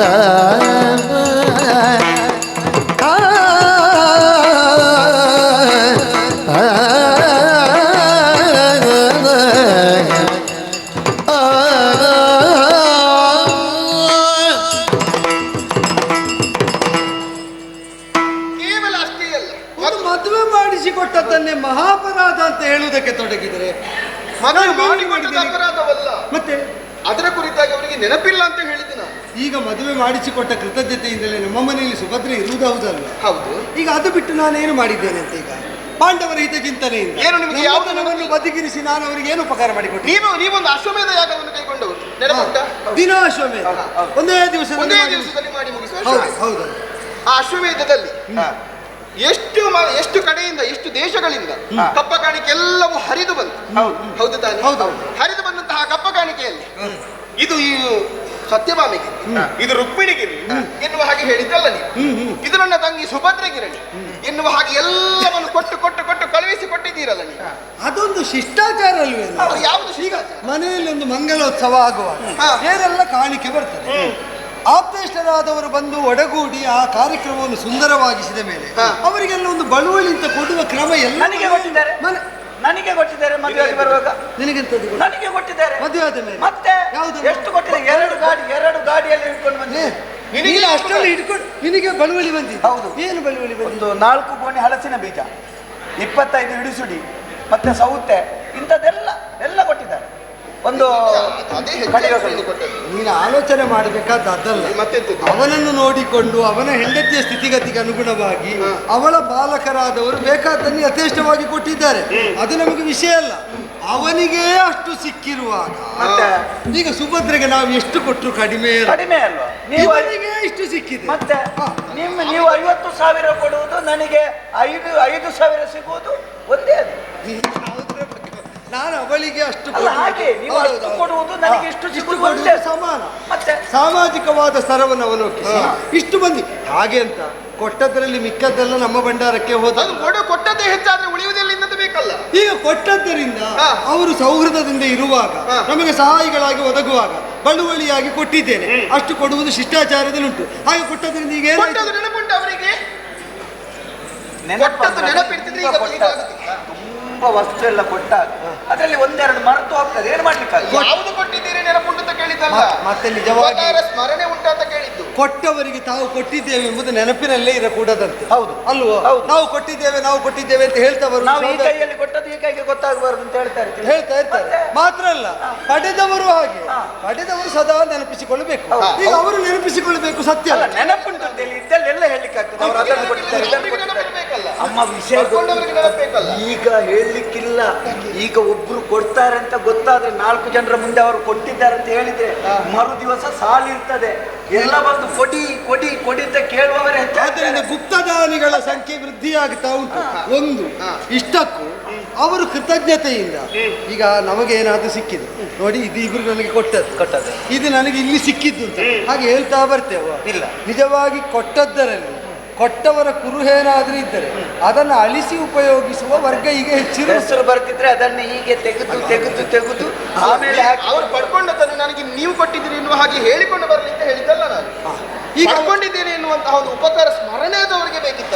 ಏನು ಮಾಡಬೇಕಿತ್ತು? ಅಲ್ಲ, ಈಗ ಗಯನ ಪ್ರಕರಣ ಆಗಿ ಹೋಯ್ತಲ್ವಾ? ಹಾಗೆ ಹೋದ್ರೆ ಅವರು ಏನು ಮಾಡಬೇಕು? ಬಿಟ್ಟು ಕೊಡಬೇಕಿತ್ತು ಗಯನನ್ನು. ಬದಲಾಗಿ ಅವನಿಗೆ ಆಶ್ರಯ ಕೊಟ್ಟರೆ ಆಗ್ತದ? ಅದಕ್ಕಾಗಿ ನಾನು ನಿಮ್ಮಲ್ಲಿ ಕೇಳುವುದು ಒಂದೇ. ಏನನ್ನು ಕೇಳ್ಬೋದಲ್ವಾ? ಕೇಳು. ಒಳ್ಳಿದಲ್ಲ ಇಲ್ಲಾದರೂ ಕುಂತಿ ಪುತ್ರರ ಒಳ್ಳಿದಲ್ಲ ಇನ್ನಾದರೂ ಕುಂತಿ ಪುತ್ರರ ತಳ್ಳಿ ನಿಮಗೆ ಬೇಡ ಬೇಡ ಸಾಕು ಎಂದು ಎಳ್ಳಿನಿದು ದಾಕ್ಷಿಣ್ಯವಿಲ್ಲದೆ ಬೇಡಿದ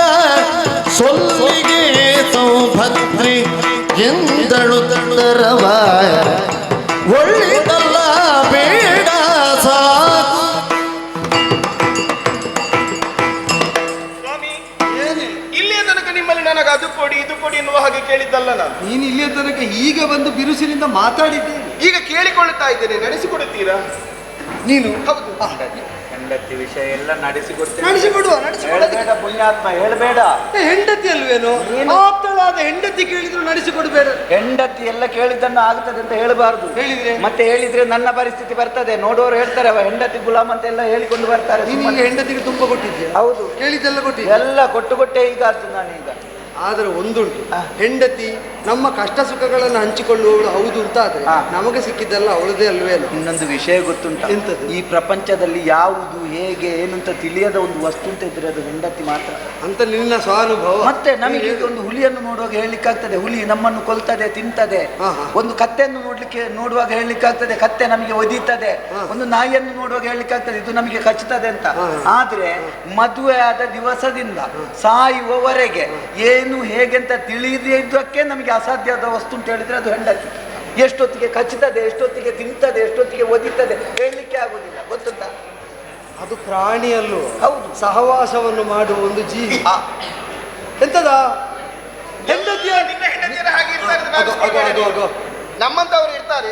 ನಿನ್ನೆ ತನಕ ರುಕ್ಮಿಣಿ ದೇವಿ ಹೀಗೆ ಬಿರುಸಾಗಿ ಮಾತಾಡೋದನ್ನು ನೀನು ಕೇಳಿದ್ಯಾ? ಇಲ್ಲ. ಇವತ್ತು ಮಾತಾಡಬೇಕು ಅಂತ ಆದ್ರೆ ಅವಳ ಮನಸ್ಸಿಗೆ ಏನೋ ಒಂದು ನೋವಾಗಿದೆ, ಅದು ನಮಗೆ ಅರ್ಥ ಆಗಿದೆ. ಹಾಗೆ ಅಂತ ನೋವಿನಿಂದ ಹೇಳಿದ ಮಾತೆಲ್ಲ ಸ್ವೀಕಾರ್ಯ ಅಂತ ನಾವು ಸ್ವೀಕರಿಸುವುದಕ್ಕಾಗುವುದಿಲ್ಲ. ಏನು ಅಂತ ಕೇಳುದ್ರಲ್ಲಿ ಅಷ್ಟೇ. ಏನಂತ ಕೇಳಿ ಎಲ್ಲ ಒಪ್ಪಿಕೊಳ್ಬೇಡ. ನೋಡುವ, ನಾವು ಸಮಾಲೋಚನೆ ಮಾಡಿ ಆಗುದನ್ನಾದ್ರೆ ನಮ್ಮ ಕೈ ಇರುವವಲ್ಲ, ಮತ್ತೆ ಅದಕ್ಕೆ ಏನ್ ಮಾಡಿ. ನಾನು ಹೆಂಡತಿಗೆ ಕೊಟ್ಟದ್ದರಿಂದ ನಿನಗೂ ನಿನ್ನ ಹೆಂಡತಿಗೂ ತೊಡಕಾಗ್ಲಿಕ್ಕೆ ಆಗಲ್ಲ ಕೃಷ್ಣಯ್ಯ. ಮತ್ತೆ ಕೆಲವು ವಿಷಯ ಎಲ್ಲ ನಿನಗೆ ಗೊತ್ತಿಲ್ಲದನ್ನು ಹೆಚ್ಚಾಗಿ ನೀನು ನನ್ನಲ್ಲೇ ಕೇಳುವುದು. ಅದೌದು, ಅದು ಅದಕ್ಕೆ ಹೇಗೆ, ಅದು ಇದಕ್ಕೆ ಹೇಗೆ ಗೊತ್ತಾಯ್ತು. ಈಗ ನೀನು ಹೇಳಿದ್ದು ನನ್ನ ಹಿತೇಚ್ಛೆ ಅಂತ ಗೊತ್ತಾಯ್ತು. ಆದರೆ ನಾಳೆ ಪುನಃ ನನ್ನನ್ನು ಕೇಳಿದ್ರೆ ನಾನು ಇಲ್ಲೆಲ್ಲಿ ಬೇರೆ ನಿನ್ನ ಸಂಸಾರ ಅಜವಾದ, ನನ್ನ ಸಂಸಾರ ಗಜ. ಅಂತರ ಎಷ್ಟುಂಟು ಅಂತ ಲೆಕ್ಕ ಹಾಕು. ನಾನು ಅವಳಿಗೆ ಏನು ಬೇಕು ಅಂತ ಕೇಳ್ತೇನೆ. ಆಯ್ತು. ಏನು ಬೇಕು? ಇನ್ನಾದರೂ ಅವರ ತಳ್ಳಿ ಬೇಡ. ತಳ್ಳಿ ಬೇಡ, ಅದು ಬೇಕು.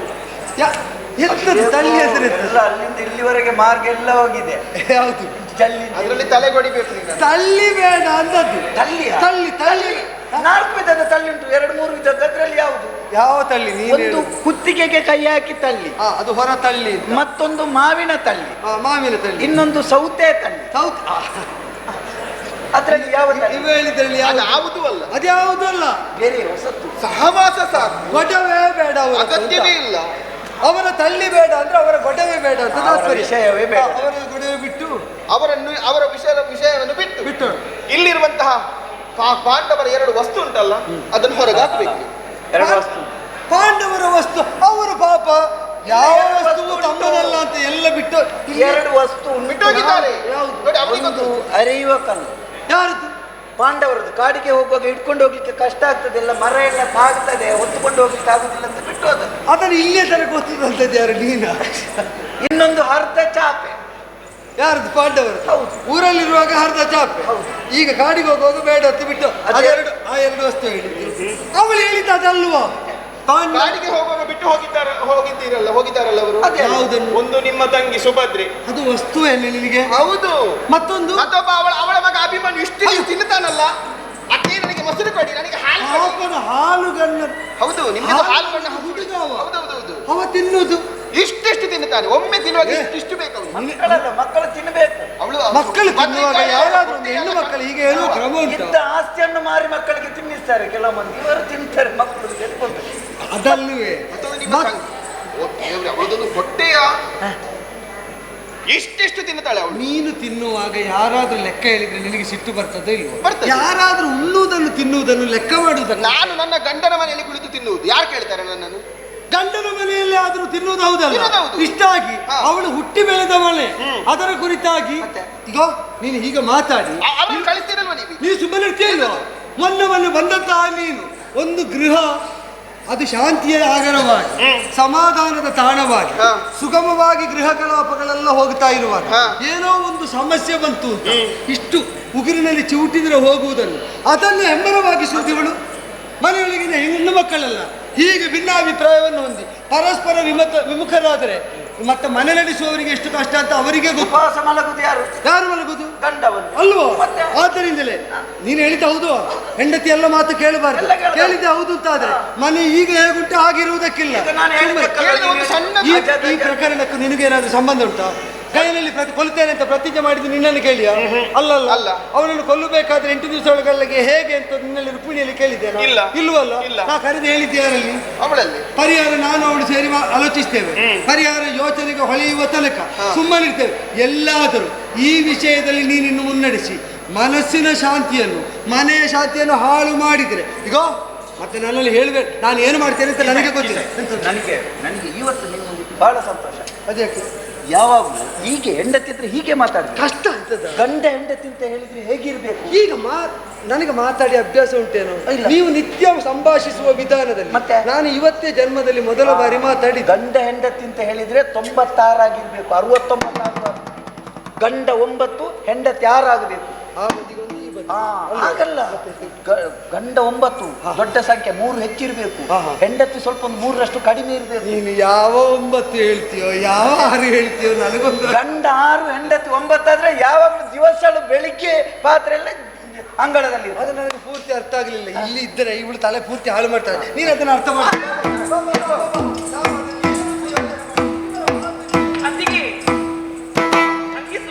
ಹಂಗಿಸಬೇಡತ್ತಿಗೆ ಸಣ್ಣತ್ತಿಗೆ ಸಣ್ಣತ್ತಿಗೆ ಹಂಗಿಸಬೇಡತ್ತಿಗೆ ಏ ಏ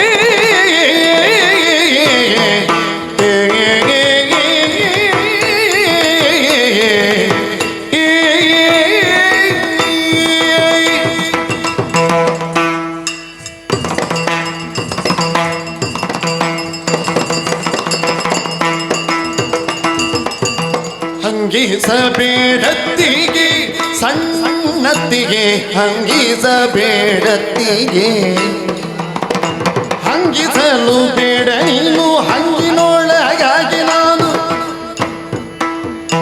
ಹಂಗಿಸಲು ಬೇಡ ನೀನು ಹಂಗಿಗೊಳಗಾಗಿ ನಾನು ಹಂಗಿಸಬೇಡತ್ತಿಗೆ ಸಣ್ಣತ್ತಿಗೆ ಹಂಗಿಸಬೇಡತ್ತಿಗೆ ಸಣ್ಣತ್ತಿಗೆ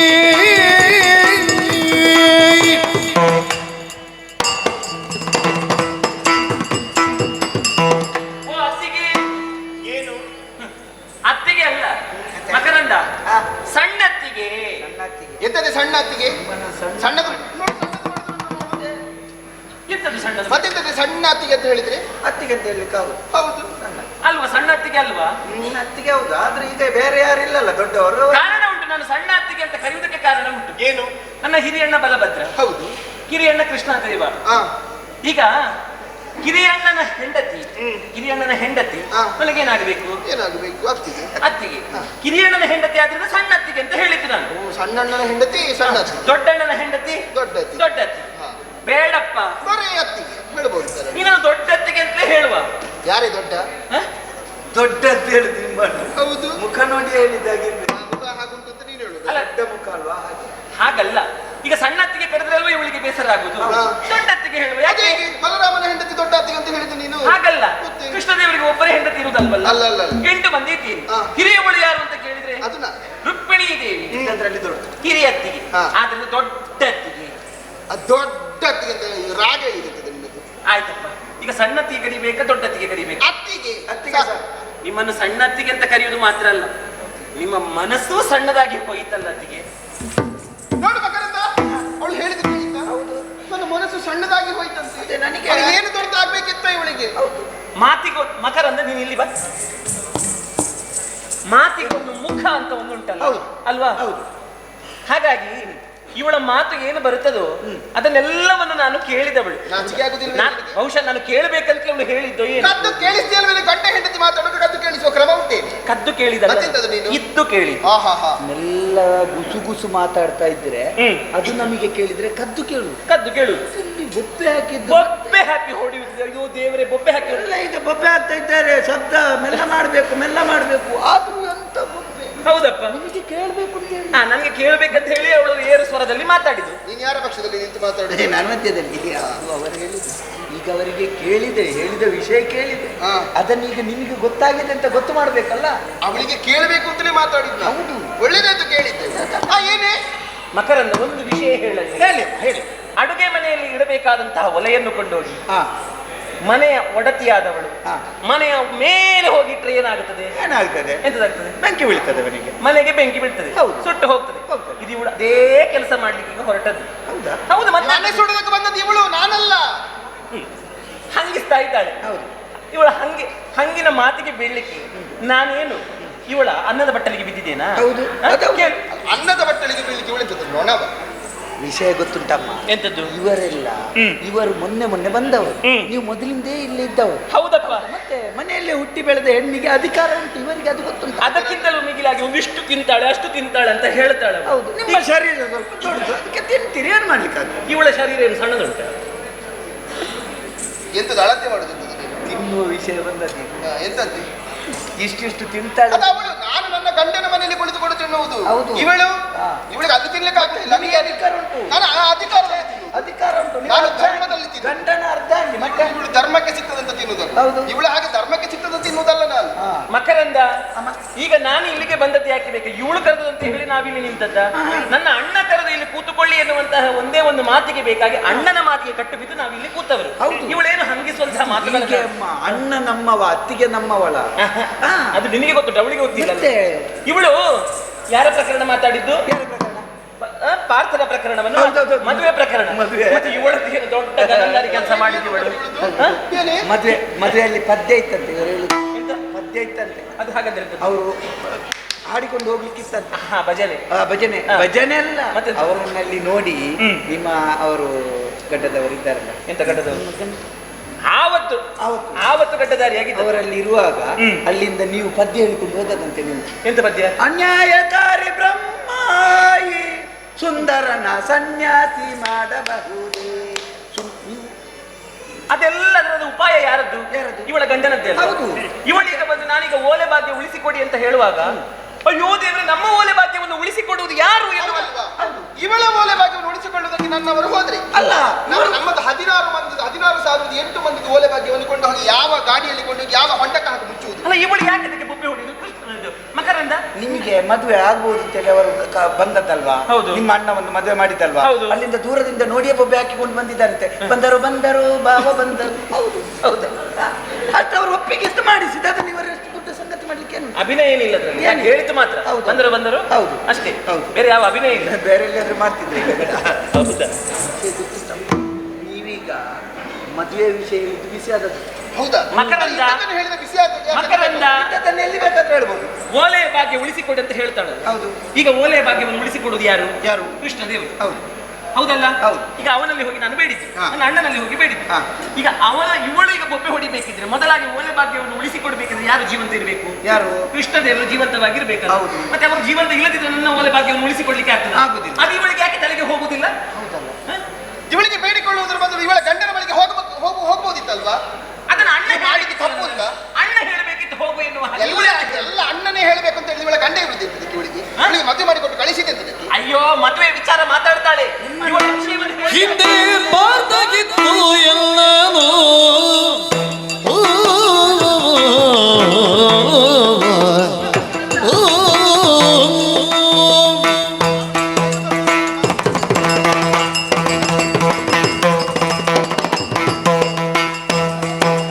ಹಿಂದೆ ಬಾರ್ದಾಗಿತ್ತು ಎಲ್ಲನೂ ನೀನಿಂದು ಎಲ್ಲ ಮುಂದೆ ಬೈದರೇನು ಫಲವಿನ್ನು ನೀನಿಂದು ಎಲ್ಲ ಮುಂದೆ ಬೈದರೇನು ಫಲವಿನ್ನೋ ಬಂದ ಹಳುಬಿಗಿಂದಿ ಗಂಡನ ಮುಂದಲೇನ ಕೊಯ್ದುದಿಲ್ಲವೇ ಬಂದ ಹಳುಬಿಗಿಂದಿ ಗಂಡನ ಮುಂದಲೆಯನ ಕೊಯ್ದುದಿಲ್ಲವೇ ಹಂಗಿಸಬೇಡತ್ತಿಗೆ ಸಣ್ಣತ್ತಿಗೆ ಹಂಗಿಸಬೇಡ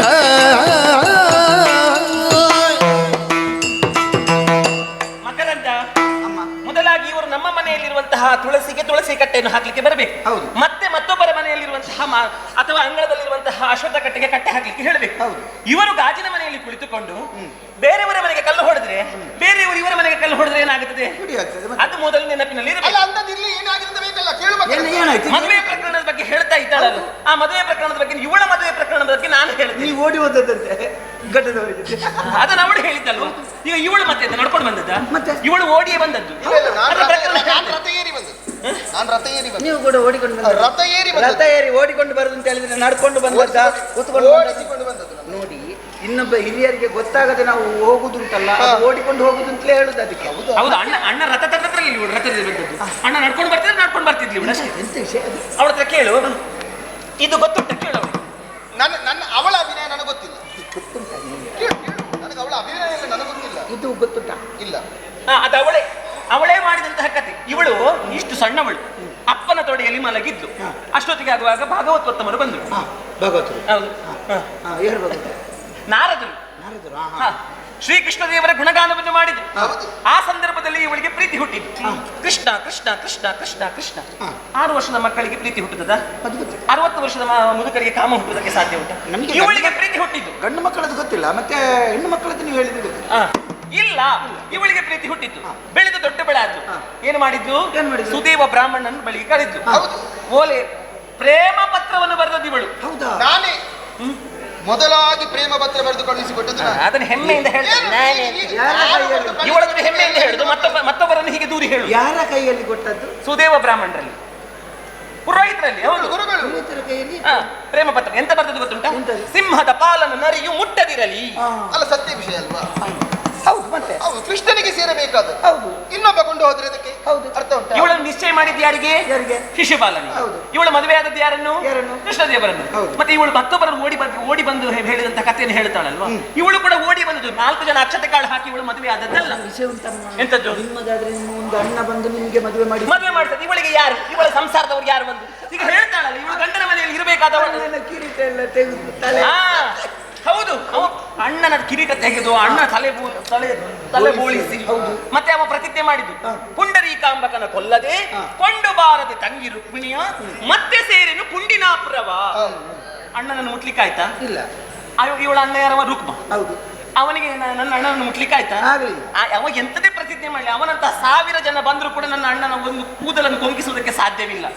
ಅಂತದ್ರಲ್ಲಿ ಇವಳು ಮತ್ತೊಬ್ಬರ ಅವ್ರು ಹೇಳುದು ನಿಮಗೆ, ನೀವಂತೆ ಅವರಾದ್ರೂ ಅಣ್ಣ ಮದುವೆ ಮಾಡಿಸಿ ಕೊಟ್ಟದ್ದಂತೆ, ನೀವು ಹೇಳದೆ ಅಣ್ಣನ ಕಿರೀಟ ಎಲ್ಲ ಬಿಚ್ಚಿಸಿ ತಲೆಯನ್ನೆಲ್ಲ ಬೋಳಿಸಿ ಅಲ್ಲಿಂದ ಹೇಳದೆ ಎದ್ದುಕೊಂಡು ಅಣ್ಣನ ಎದುರಿನಲ್ಲಿ ಬಂದದ್ದು.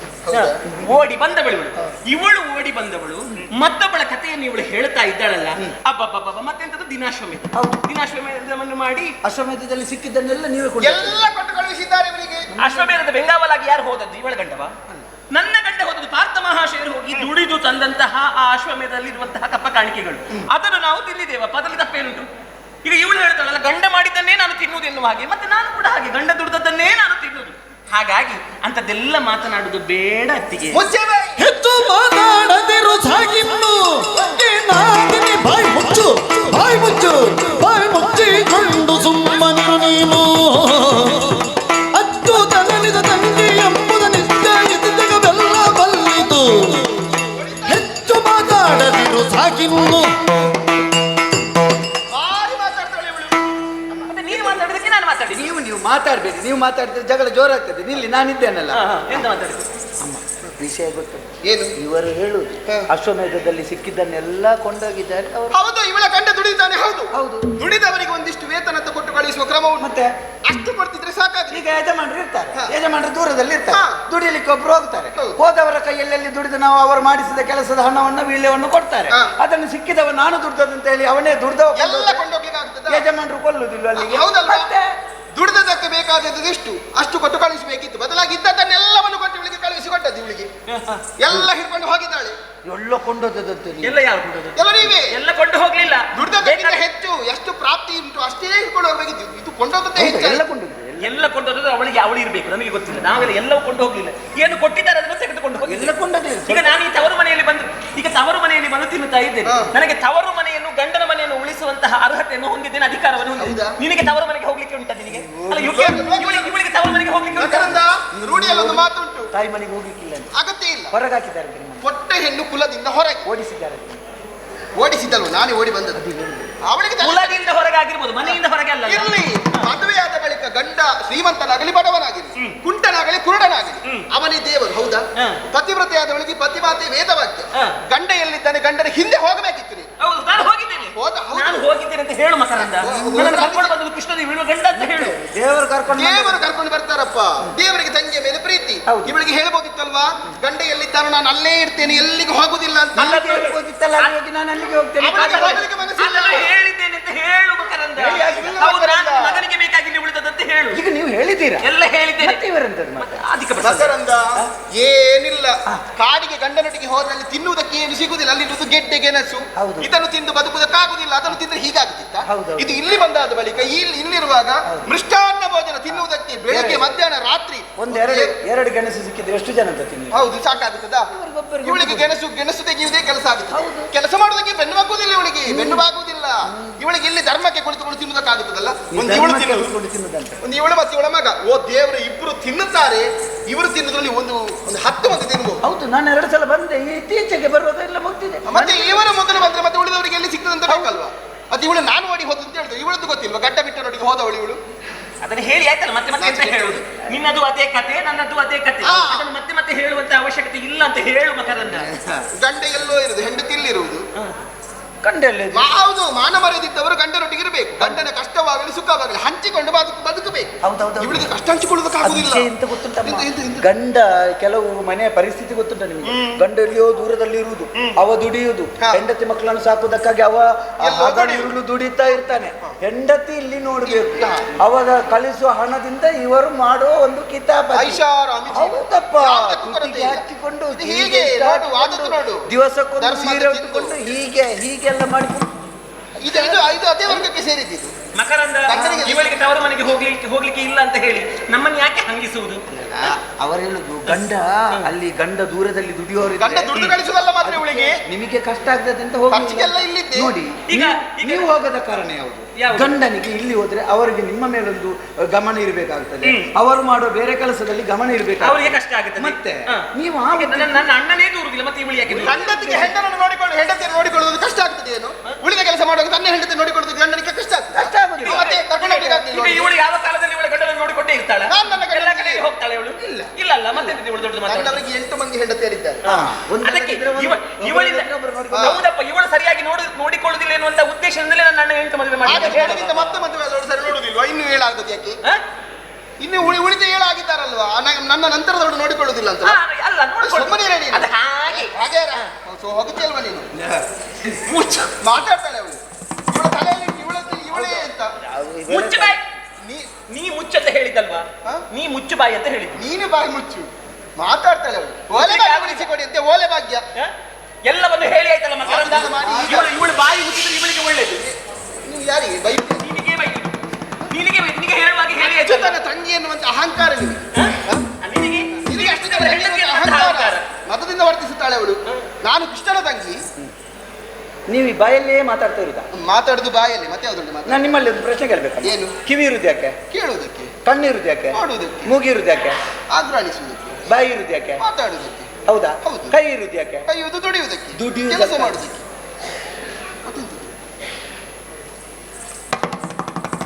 ನೋಡಿಯಮ್ಮ ಮಕರಂದ, ನೀವು ಹೀಗೆ ಮಾತಾಡ್ತಾ ಇದ್ರಿ ಎಷ್ಟೊತ್ತು ಹೋಗ್ತದೆ?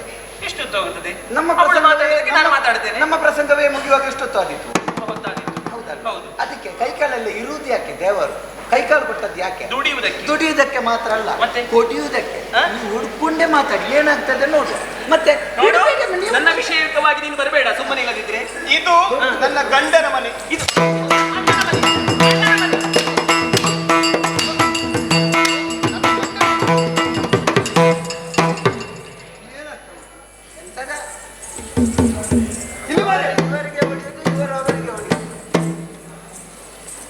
ಇಲ್ಲಿ ಏನಾಗ್ತಾ ಉಂಟು? ನಾನಾಗ ಒಳಗೋದದ್ದಲ್ಲು. ಹೌದು. ನೀನೇನೋ ಒಂದು ಸಮಸ್ಯೆ ಹೇಳಿದೆ, ಅದು ನನಗೆ ಅರ್ಥ ಆಗಲಿಲ್ಲ, ವಿವರಿಸು ಅಂತ ಹೇಳ್ತಾ ನಾ ಮುಂದೆ ಹೋದದ್ದು. 96ರ ವಿಷಯ ನೀವು ನೆನಪುಂಟಾಗದೆ. ಈಗ ಎಲ್ಲಿಂಟದು? 96 ಹೋಯ್ತು. ನನಗೆ ಯಾಕೆ ಹೊಡಿತು?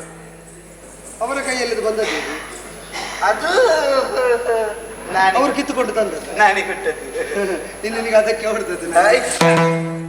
ಅದು ವಿಷಯ ಅಂತ ಕುಂತಿದ್ದ ರಂಗಣ್ಣ. ಈಗ ವಿಷಯ ಹೇಳಿದ್ದಾರೆ. ಎಂತ ಹೇಳಿ? ರಜಾ ಹೆಚ್ಚಾಯ್ತು ಅದರದ್ದು. ಯಾವುದರದ್ದು? ಇಬ್ಬರದ್ದು. ಹೆಚ್ಚು ಮಾಡಿಸಿದ್ಯಾರು? ಅವರು ಯಾವ ವಿಷಯದಲ್ಲಿ ಜಗಳ ಮಾಡುವುದು? ಯಾವ ವಿಷಯದಲ್ಲಿ? ಯಾವ ವಿಷಯದಲ್ಲಿ? ನೀನು ಯಾವುದಕ್ಕೆ ಅಂತ ತಿಳಿ? ಈಗ ಎಲ್ಲದಕ್ಕೂ ಕಿವಿ ಕೊಟ್ಟದ್ದು ನೀನಲ್ವೋ, ಒಗ್ಗರಣೆ ಹಾಕಿದ್ದು ನೀನಲ್ವೋ. ನಾವೆನಿಸುವುದು ಸಂಸಾರದ ವಿಷಯ ಅಂತ, ವಿಷಯದಲ್ಲ ಬೇರೆ ವಿಷಯ. ಬೇರೆ ವಿಷಯ ಇರ್ತದೆ. ಒಂದು ಅಲ್ಲಿ ನನ್ನನ್ನು ಬಿಟ್ಟಿದ್ದಾರೆ ಅಂತ ತಲೆ ಬಿಸಿಯಲ್ಲಿ ಜಗಳ ಮಾಡುದು, ಮತ್ತೊಂದು ನನ್ನನ್ನು ಕರೀತಾ ಇದ್ದಾರೆ ಅಂತ ಹೇಳುವ ಬಿಸಿಯಲ್ಲಿ ಜಗಳ ಮಾಡುದು. ಒಳಗೆ ಜಗಳ ಮಾಡ್ಲಿಕ್ಕೆ ಆಗುದಿಲ್ಲಲ್ಲ, ಅದಕ್ಕೆ ಇಲ್ಲಿ ಜಗಳ ಮಾಡುದು. ಯಾರಾದ್ರೂ ನಿನ್ನಲ್ಲಿ ಆಗ ನಾನು ಏನು ಹೇಳಿದೆ? ಸಂಸಾರದ ವಿಷಯದಲ್ಲಿ ಸೂಕ್ಷ್ಮವಾಗಿದ್ದದನ್ನು ಹಿಗ್ಗಿಸಿ ದೊಡ್ಡದು ಮಾಡಿ ಬಗೆಹರಿಸಲಾಗದ ಹಂತಕ್ಕೆ ತರಬೇಡ ಅಂತ ಎಚ್ಚರಿಸಿದ್ದ, ಹೌದಲ್ವೋ?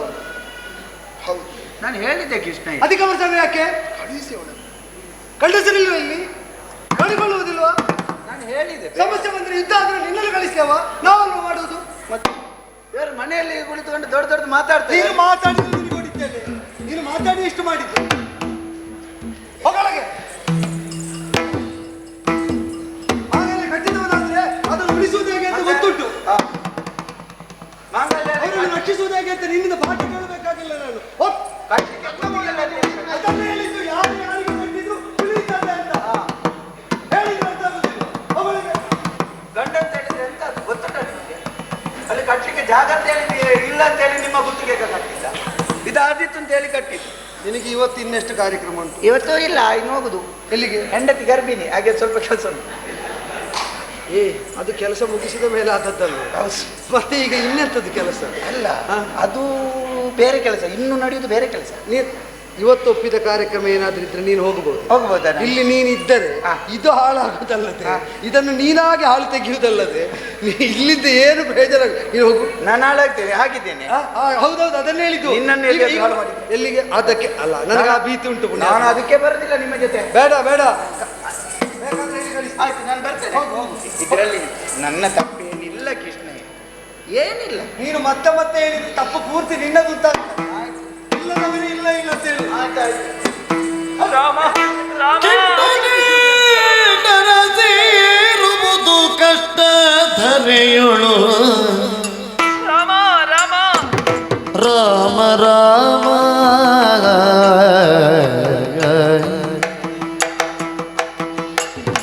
ಕೆಟ್ಟು ನಿಂತರ ಸೇರುವುದು ಕಷ್ಟ ಧರೆಯೊಳು. ರಾಮ ರಾಮ ರಾಮ ನಾನು ಹುಟ್ಟಿದಾರಭ್ಯ ಕೇಳದ ಮಾತು ಕೇಳಿದೆ. ರಾಮ ರಾಮ ನಾನು ಹುಟ್ಟಿದಾರಭ್ಯ ಕೇಳದ ಮಾತು ಕೇಳಿದೆ. ರಾಮ ರಾಮ ನಟ್ಟಡವಿಯೊಳು ಗದನ ಬಿಟ್ಟಿಲ್ಲಿಗೆ ಬಂದು. ರಾಮ ರಾಮ ಇವಳ ದುಷ್ಟತನದ ಮಾತ ಕೇಳುವುದಾಗಿದೆ. ರಾಮ ರಾಮ ಕೆಟ್ಟು ನಿಂತರ ಸೇರುವುದು ಕಷ್ಟ ಧರೆಯೋಳು. ರಾಮ ರಾಮ ರಾಮ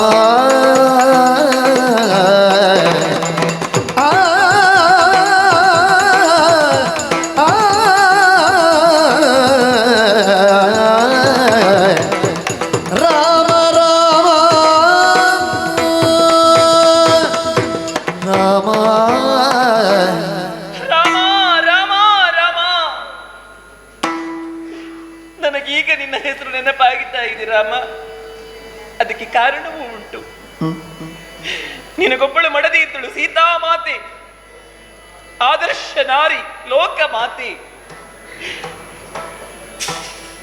ಕಾನನದ ನಡೆಗೆ ನೀನು ನಡೆದು ನಿಂತಾಗ, ಪಿತೃವಾಕ್ಯ ಪರಿಪಾಲನೆಗೆ ಬೇಕಾಗಿ ನೀನು ವನಾಭಿಮುಖನಾಗಿ ನಡೆದಾಗ ನಿಮ್ಮೊಂದಿಗೆ ನಾನು ಬರುತ್ತೇನೆ ಎನ್ನುವಾಗಿ ಹೇಳಿದವಳ ಸೀತಾ ಮಾತೆ. ಏನು ಸೀತಾ ಮಾತೆಗೆ ತವರು ಮನೆ ಇರಲಿಲ್ವೇ? ಗಂಡನಿಗೆ ಕಷ್ಟ ಬಂತು ಎನ್ನುವ ಹಾಗೆ ತಿಳಿದು ಆಕೆ ತವರು ಮನೆಗೆ ಹೋಗಬಹುದಿತ್ತಲ್ಲ? ಇಲ್ಲ, ಪತಿಯ ಕಷ್ಟ ಅದು ನನ್ನ ಕಷ್ಟ, ನಾನೂ ಕೂಡ ಸಹಭಾಗಿನಿ ಆಗಬೇಕು ಎನ್ನುವಂತ ಒಂದೇ ಒಂದು ಉದ್ದೇಶದಿಂದ ನಿನ್ನೊಡನೆ ಕಾನನದೆಡೆಗೆ ಬಂದವಳು ಸೀತಾ ಮಾತೆ. ಈಗ ನನಗೆ ನೆನಪಾಗುತ್ತಾ ಇದೆ,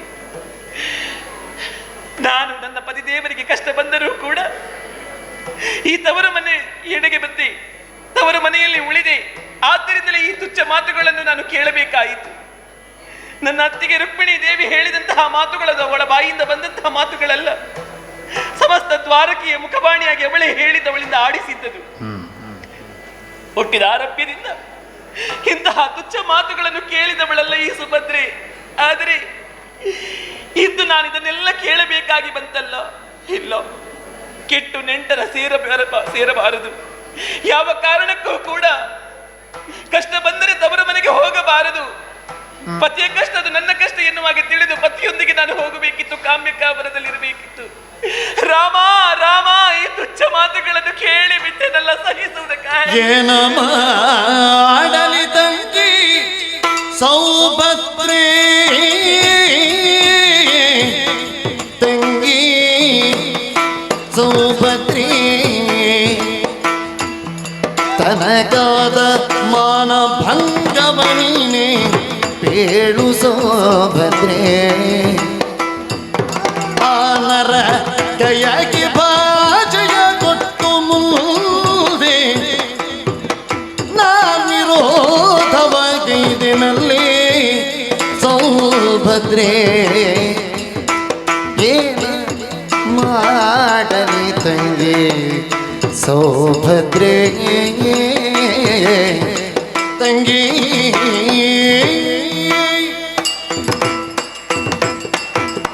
ಅಳಬೇಡ. ಸೌಭಾಗ್ಯವತಿಯಾದ ನಿನ್ನ ಕಣ್ಣೀರು ದ್ವಾರಾವತಿಯ ಈ ಭೂಮಿಗೆ ಬಿತ್ತು ಅಂತಾದರೆ ಇಲ್ಲಿನ ಸರ್ವ ಸಂಪದ ಸೂರ್ಯ ಹೋಗುವುದಕ್ಕೆ ಬೇರೆ ಮಾಧ್ಯಮ ಬೇಕು ಅಂತ ನಾ ತಿಳಿಯುವುದಿಲ್ಲ. ನಿನಗೆ ದುಃಖ ಕೊಡುವುದಕ್ಕೆ ಅಲ್ಲಮ್ಮ. ಇಲ್ಲ, ರುಕ್ಮಿಣಿದು ತಪ್ಪಿಲ್ಲ ಅಣ್ಣ, ನನ್ನದೇ ತಪ್ಪು. ಅವಳದ್ದು ತಪ್ಪು ಅಂತಲೇ ನಾನು ನಿಂದಿಸಿದವಳು, ಬೇರೆ ಯಾವುದು ಬೇಡ. ನನ್ನ ಇಷ್ಟು ಮಂದಿ ಮಹಿಷಿಯರಲ್ಲಿ ರುಕ್ಮಿಣಿಗೆ ಹಾಗೆ ಬಿರುನುಡಿಯಿಂದ ನಿಂದಿಸಿದ ನನ್ನನ್ನು ಈ ತನಕ ನೀನು ನೋಡಿದ್ಯೋ? ಇಲ್ಲ, ಕೇಳಿದ್ಯೋ? ಕೇಳು ಇಲ್ಲ. ಬೇಡ, ಈಗ ಮಾತಾಡಿದ ಅವಳನ್ನಾದ್ರೂ ನೀನು ಗಮನಿಸಿದ್ಯೋ? ನಿಂಗೆ ಯಾಕೆ ಅವಳಿಗೆ ಇಂತಹ ಮನಸ್ಥಿತಿ ಬಂತು? ಆಡುವಾಗ 4 ಮಾತು ಹೆಚ್ಚು ಆಡಿರಬಹುದು, ಆದ್ರೆ ಆಡದ ಅವಳಾದ್ರೂ ಏನು ಮಾಡ್ತಾಳಮ್ಮ? ಸರಿಯಾದ ಮಾತನ್ನೇ ಹೇಳಿದ್ದಾಳೆ ಅವಳು. ಈಗ ನಿನಗೆ ಸರ್ವತ್ರ ಚಿಂತೆಯ ವ್ಯಾಪೃತವಾದದ್ದು ಯಾವ ಕಾರಣದಿಂದ? ಪತಿಯಾದವನು, ಪಾಲಿಸಬೇಕಾದವನು ಸಂಕಷ್ಟವನ್ನು ತಂದಿದ್ದಾನೆ. ಅವರ ದಶೆಯಿಂದ ನಮಗೆಲ್ಲ ಹಾನಿಯಾಗುತ್ತಾ ಉಂಟು ಎಂಬುದರಿಂದ ಅವಳಿಗೂ ಅದೇ ಆದರೆ ನಿನಗಾಗಬಹುದು ಅಂತಾದ್ರೆ ಅವಳಿಗಾದದ್ದನ್ನು ತಪ್ಪು ಅಂತ ನಾನು ಯಾವ ನಾಲಿಗೆಯಿಂದ ಹೇಳಮ್ಮ? ಇದರಲ್ಲಿ ತನ್ನ ಸೌಭಾಗ್ಯವನ್ನು ಉಳಿಸಿಕೊಳ್ಳುವುದಕ್ಕೆ ಆಡಿದಂತಹ ರುಕ್ಮಿಣಿ ಅವಳೊಬ್ಬಳ ಮನದ ಭಾವವನ್ನು ಆಡಿದ್ದಾಳೆ ಅಂತ ತಿಳಿದೆಯಾ? 16,007 ಮಂದಿ ಅವಳ ಬೆನ್ನ ಹಿಂದೆ ಇದ್ದಾರೆ. ಅವಳೆಲ್ಲರ ಪ್ರತಿನಿಧಿಯಾಗಿ ಇವಳು ಆಡ್ತಾ ಇದ್ದಾಳೆ. ಅವರೆಲ್ಲರ ಮುಖವಾಣಿ. ಈಗ ನಿನ್ನ ಮಾಂಗಲ್ಯ ಚಿಕ್ಕದು ಅಂತ ಆಡಿದ್ದಲ್ಲ, ಹಾಗೆ ಅಂತ ಅವರದ್ದು ಹಗುರವಾದದ್ದು ಅಂತ ತಿರಸ್ಕರಿಸಬಹುದಾದದ್ದೇನಮ್ಮ? ನನ್ನ ಪ್ರಾಣ ಹೋಗುತ್ತದೆ ಅಂತ ಆದಾಗ ಮಾನ ಪ್ರಾಣಗಳನ್ನು ನನ್ನಲ್ಲೇ ನಿಕ್ಷೇಪಿಸಿದಂತಹ ಅವಳು ಹೀಗಲ್ಲದ ಮತ್ತೆ ಹೇಗಾಡುವುದಕ್ಕೆ ಸಾಧ್ಯವಾಗುವುದು? ನಾನಾದರೂ ಅತ್ಯಾಪ್ತನಾದಂತಹ ನನ್ನ ಸಖನಾಗಿ ಭಾವನಾಗಿ ನಾನು ಕೊಂಡಾಡಿದಂತಹ ಪ್ರಾರ್ಥನೆ ಹೀಗೆ ನನಗೆ ಪ್ರತಿಕೂಲಿಯಾಗಿ ಪ್ರತಿಜ್ಞಾಬದ್ಧನಾಗಿ ರಕ್ಷಿಸ್ತೇನೆ ಅಂತ ಹೊರಟ್ರೆ ದೂರ ಅಲ್ಲದೆ ನನಗಾದರೂ ಮಾರ್ಗ ಏನುಂಟು? ದೂರ ಆದರೆ ಸಂಭಾವ್ಯವಾಗಿ ಅವರನ್ನು ಉಳಿಸುವುದಕ್ಕೆ ನನ್ನನ್ನು ನಾನು ಕಳೆದುಕೊಳ್ತೇನೆ ಅಂತ ಅವರಿಗೆ ಪಾಪ ಆತಂಕ. ಸನ್ನಿವೇಶ ಅರ್ಥ ಮಾಡಿಕೊ. ನೀ ಕಣ್ಣೀರ್ಗರೆಯಬೇಕು ಅಂತ ಆಡಿದ್ದಲ್ಲ, ದುಃಖ ನನಗಿಲ್ವೇನಮ್ಮ? ನಿನ್ನ ಸಂಕಷ್ಟವು ನನಗೆ ಅರ್ಥವಾಗುತ್ತದೆ, ನನ್ನ ಮನಸ್ಥಿತಿ ನಿನಗೆ ಅರ್ಥವಾಗಿದೆ. ಆದ್ರೆ ನಾನು ಇದಕ್ಕೊಂದು ಹೇಗಣ್ಣ ಮಂಗಲವನ್ನು ಹಾಡುವುದು? ಎಲ್ಲರಿಗೂ ಇದರಿಂದ ದುಃಖವೇ ಆಗುತ್ತದೆ ಅಂತಾದ್ರೆ ಹೊರಬರುವುದಕ್ಕೆ ಮಾರ್ಗ ಕಾಣ್ತ. ಅರಸನಲ್ಲಿಗೆ ಹೋಗಿ ಸಂಧಾನವನ್ನು ಮಾಡಿ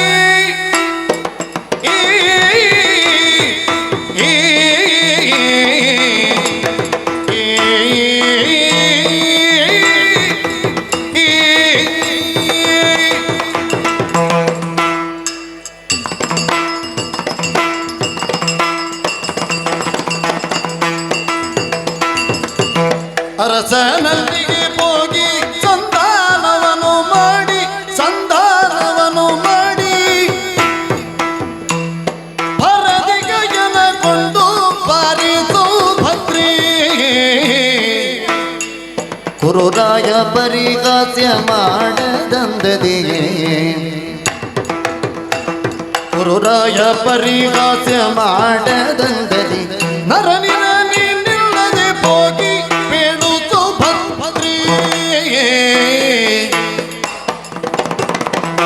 ಅರಸನಲ್ಲಿಗೆ ಹೋಗಿ ಸಂಧಾನವನ್ನು ಮಾಡಿ ಭರದಿಗಯನಗೊಂಡು ಬಾರೆ ಸೌಭದ್ರಿಯೇ.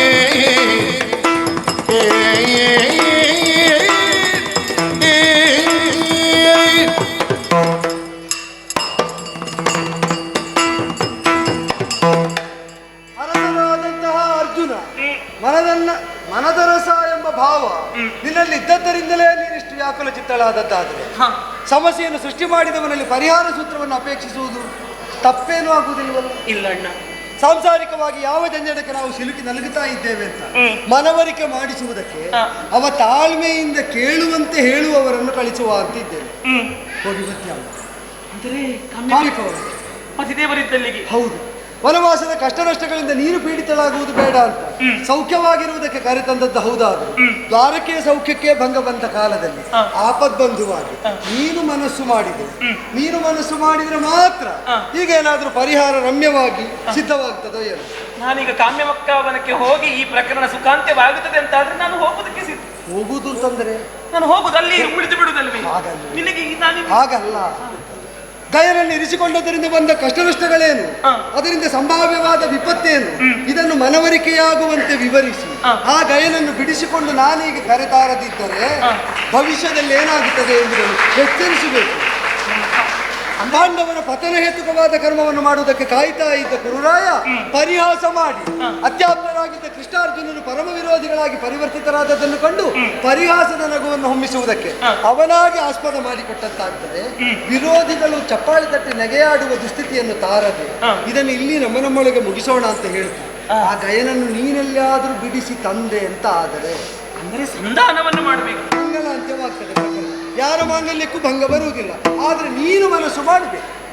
ಖಂಡಿತ ಇದರಿಂದ ಪ್ರಕರಣ ಸುಖಾಂತ್ಯವಾಗುವುದಾದ್ರೆ ಅರಸನಲ್ಲಿಗೆ ಸಂಧಾನಕ್ಕೆ ಹೋಗುವುದಕ್ಕೆ ನಾನು ಸಿದ್ಧಳಿದ್ದೇನೆ. ನಾನು ನನ್ನ ಸಂಸಾರದ ಹಿತದೃಷ್ಟಿಯನ್ನು ಮಾತ್ರ ಇರಿಸಿಕೊಂಡು ಹೇಳಿದ್ದಲ್ಲ, ನೀನು ನಿನ್ನ ಮಗನ ಹಿತವನ್ನು ನಾನು ನೋಡಬೇಕಲ್ಲ. ಎಲ್ಲರಿಗೂ ಒಳಿತಾಗುವಂತ ಇದೊಂದೇ ಅಲ್ವಾ ಪರಿಹಾರ ಇರುವುದು? ಹೆಂಡತಿಯಾದವಳು ತನ್ನ ಮಾಂಗಲ್ಯಕ್ಕೆ ಕುತ್ತು ಬಂತು ಅಂತಾದ್ರೆ ಯಾವ ಕಾರ್ಯಕ್ಕಾದ್ರೂ ಸಿದ್ಧಳಾಗುತ್ತಾಳೆ. ರಾಜಕಾರಣದಲ್ಲಿ ಕುಶಲಿಯಾದಂತಹ ನೀನು, ಒಳ್ಳೆಯ ವಾಗ್ಮಿತೆಯನ್ನು ಹೊಂದಿದ ನೀನು ಇಷ್ಟನ್ನು ಮಾಡಬಲ್ಲೆ ಅಂತ ನನಗೆ ವಿಶ್ವಾಸ ಉಂಟು. ಹೋಗಿ ಬರ್ತೀಯಾ? ನಿನ್ನ ಆಶೀರ್ವಾದ ಹೊಂದಿದ್ದರೆ ಅವರ ಮನ ಒಲಿಸುವುದಕ್ಕೆ ನನ್ನಿಂದ ಸಾಧ್ಯ ಎನ್ನುವ ಹಾಗೆ ನಾನು ತಿಳಿದವಳು. ನಿನ್ನ ಯಶಸ್ಸಿನ ಪ್ರತೀಕ್ಷೆಯಲ್ಲೇ ನಾನಿರ್ತೇನೆ. ದೇವಕಿ ಸಂಜಾತ ನೀನು, ಈಶ್ವರನ ಪ್ರಿಯ ಸಖ ನೀನು, ಮಾರಾರಿಯೊಡನೆ ಗೆಲ್ಲಿದವನೊಡನೆ ಸಂಧಾನವನ್ನು ಮಾಡಿದಕ್ಕೆ ಬೇಕಾಗಿ ನನ್ನನ್ನು ಕಳುಹಿಸಿಕೊಡುತ್ತಾ ಇದ್ದೀಯಾ? ಯಶಸ್ಸನ್ನು ಹಾರೈಸ್ತೇನೆ, ಹೋಗಿ ಬಾ. ಎಂದ ಮಾತು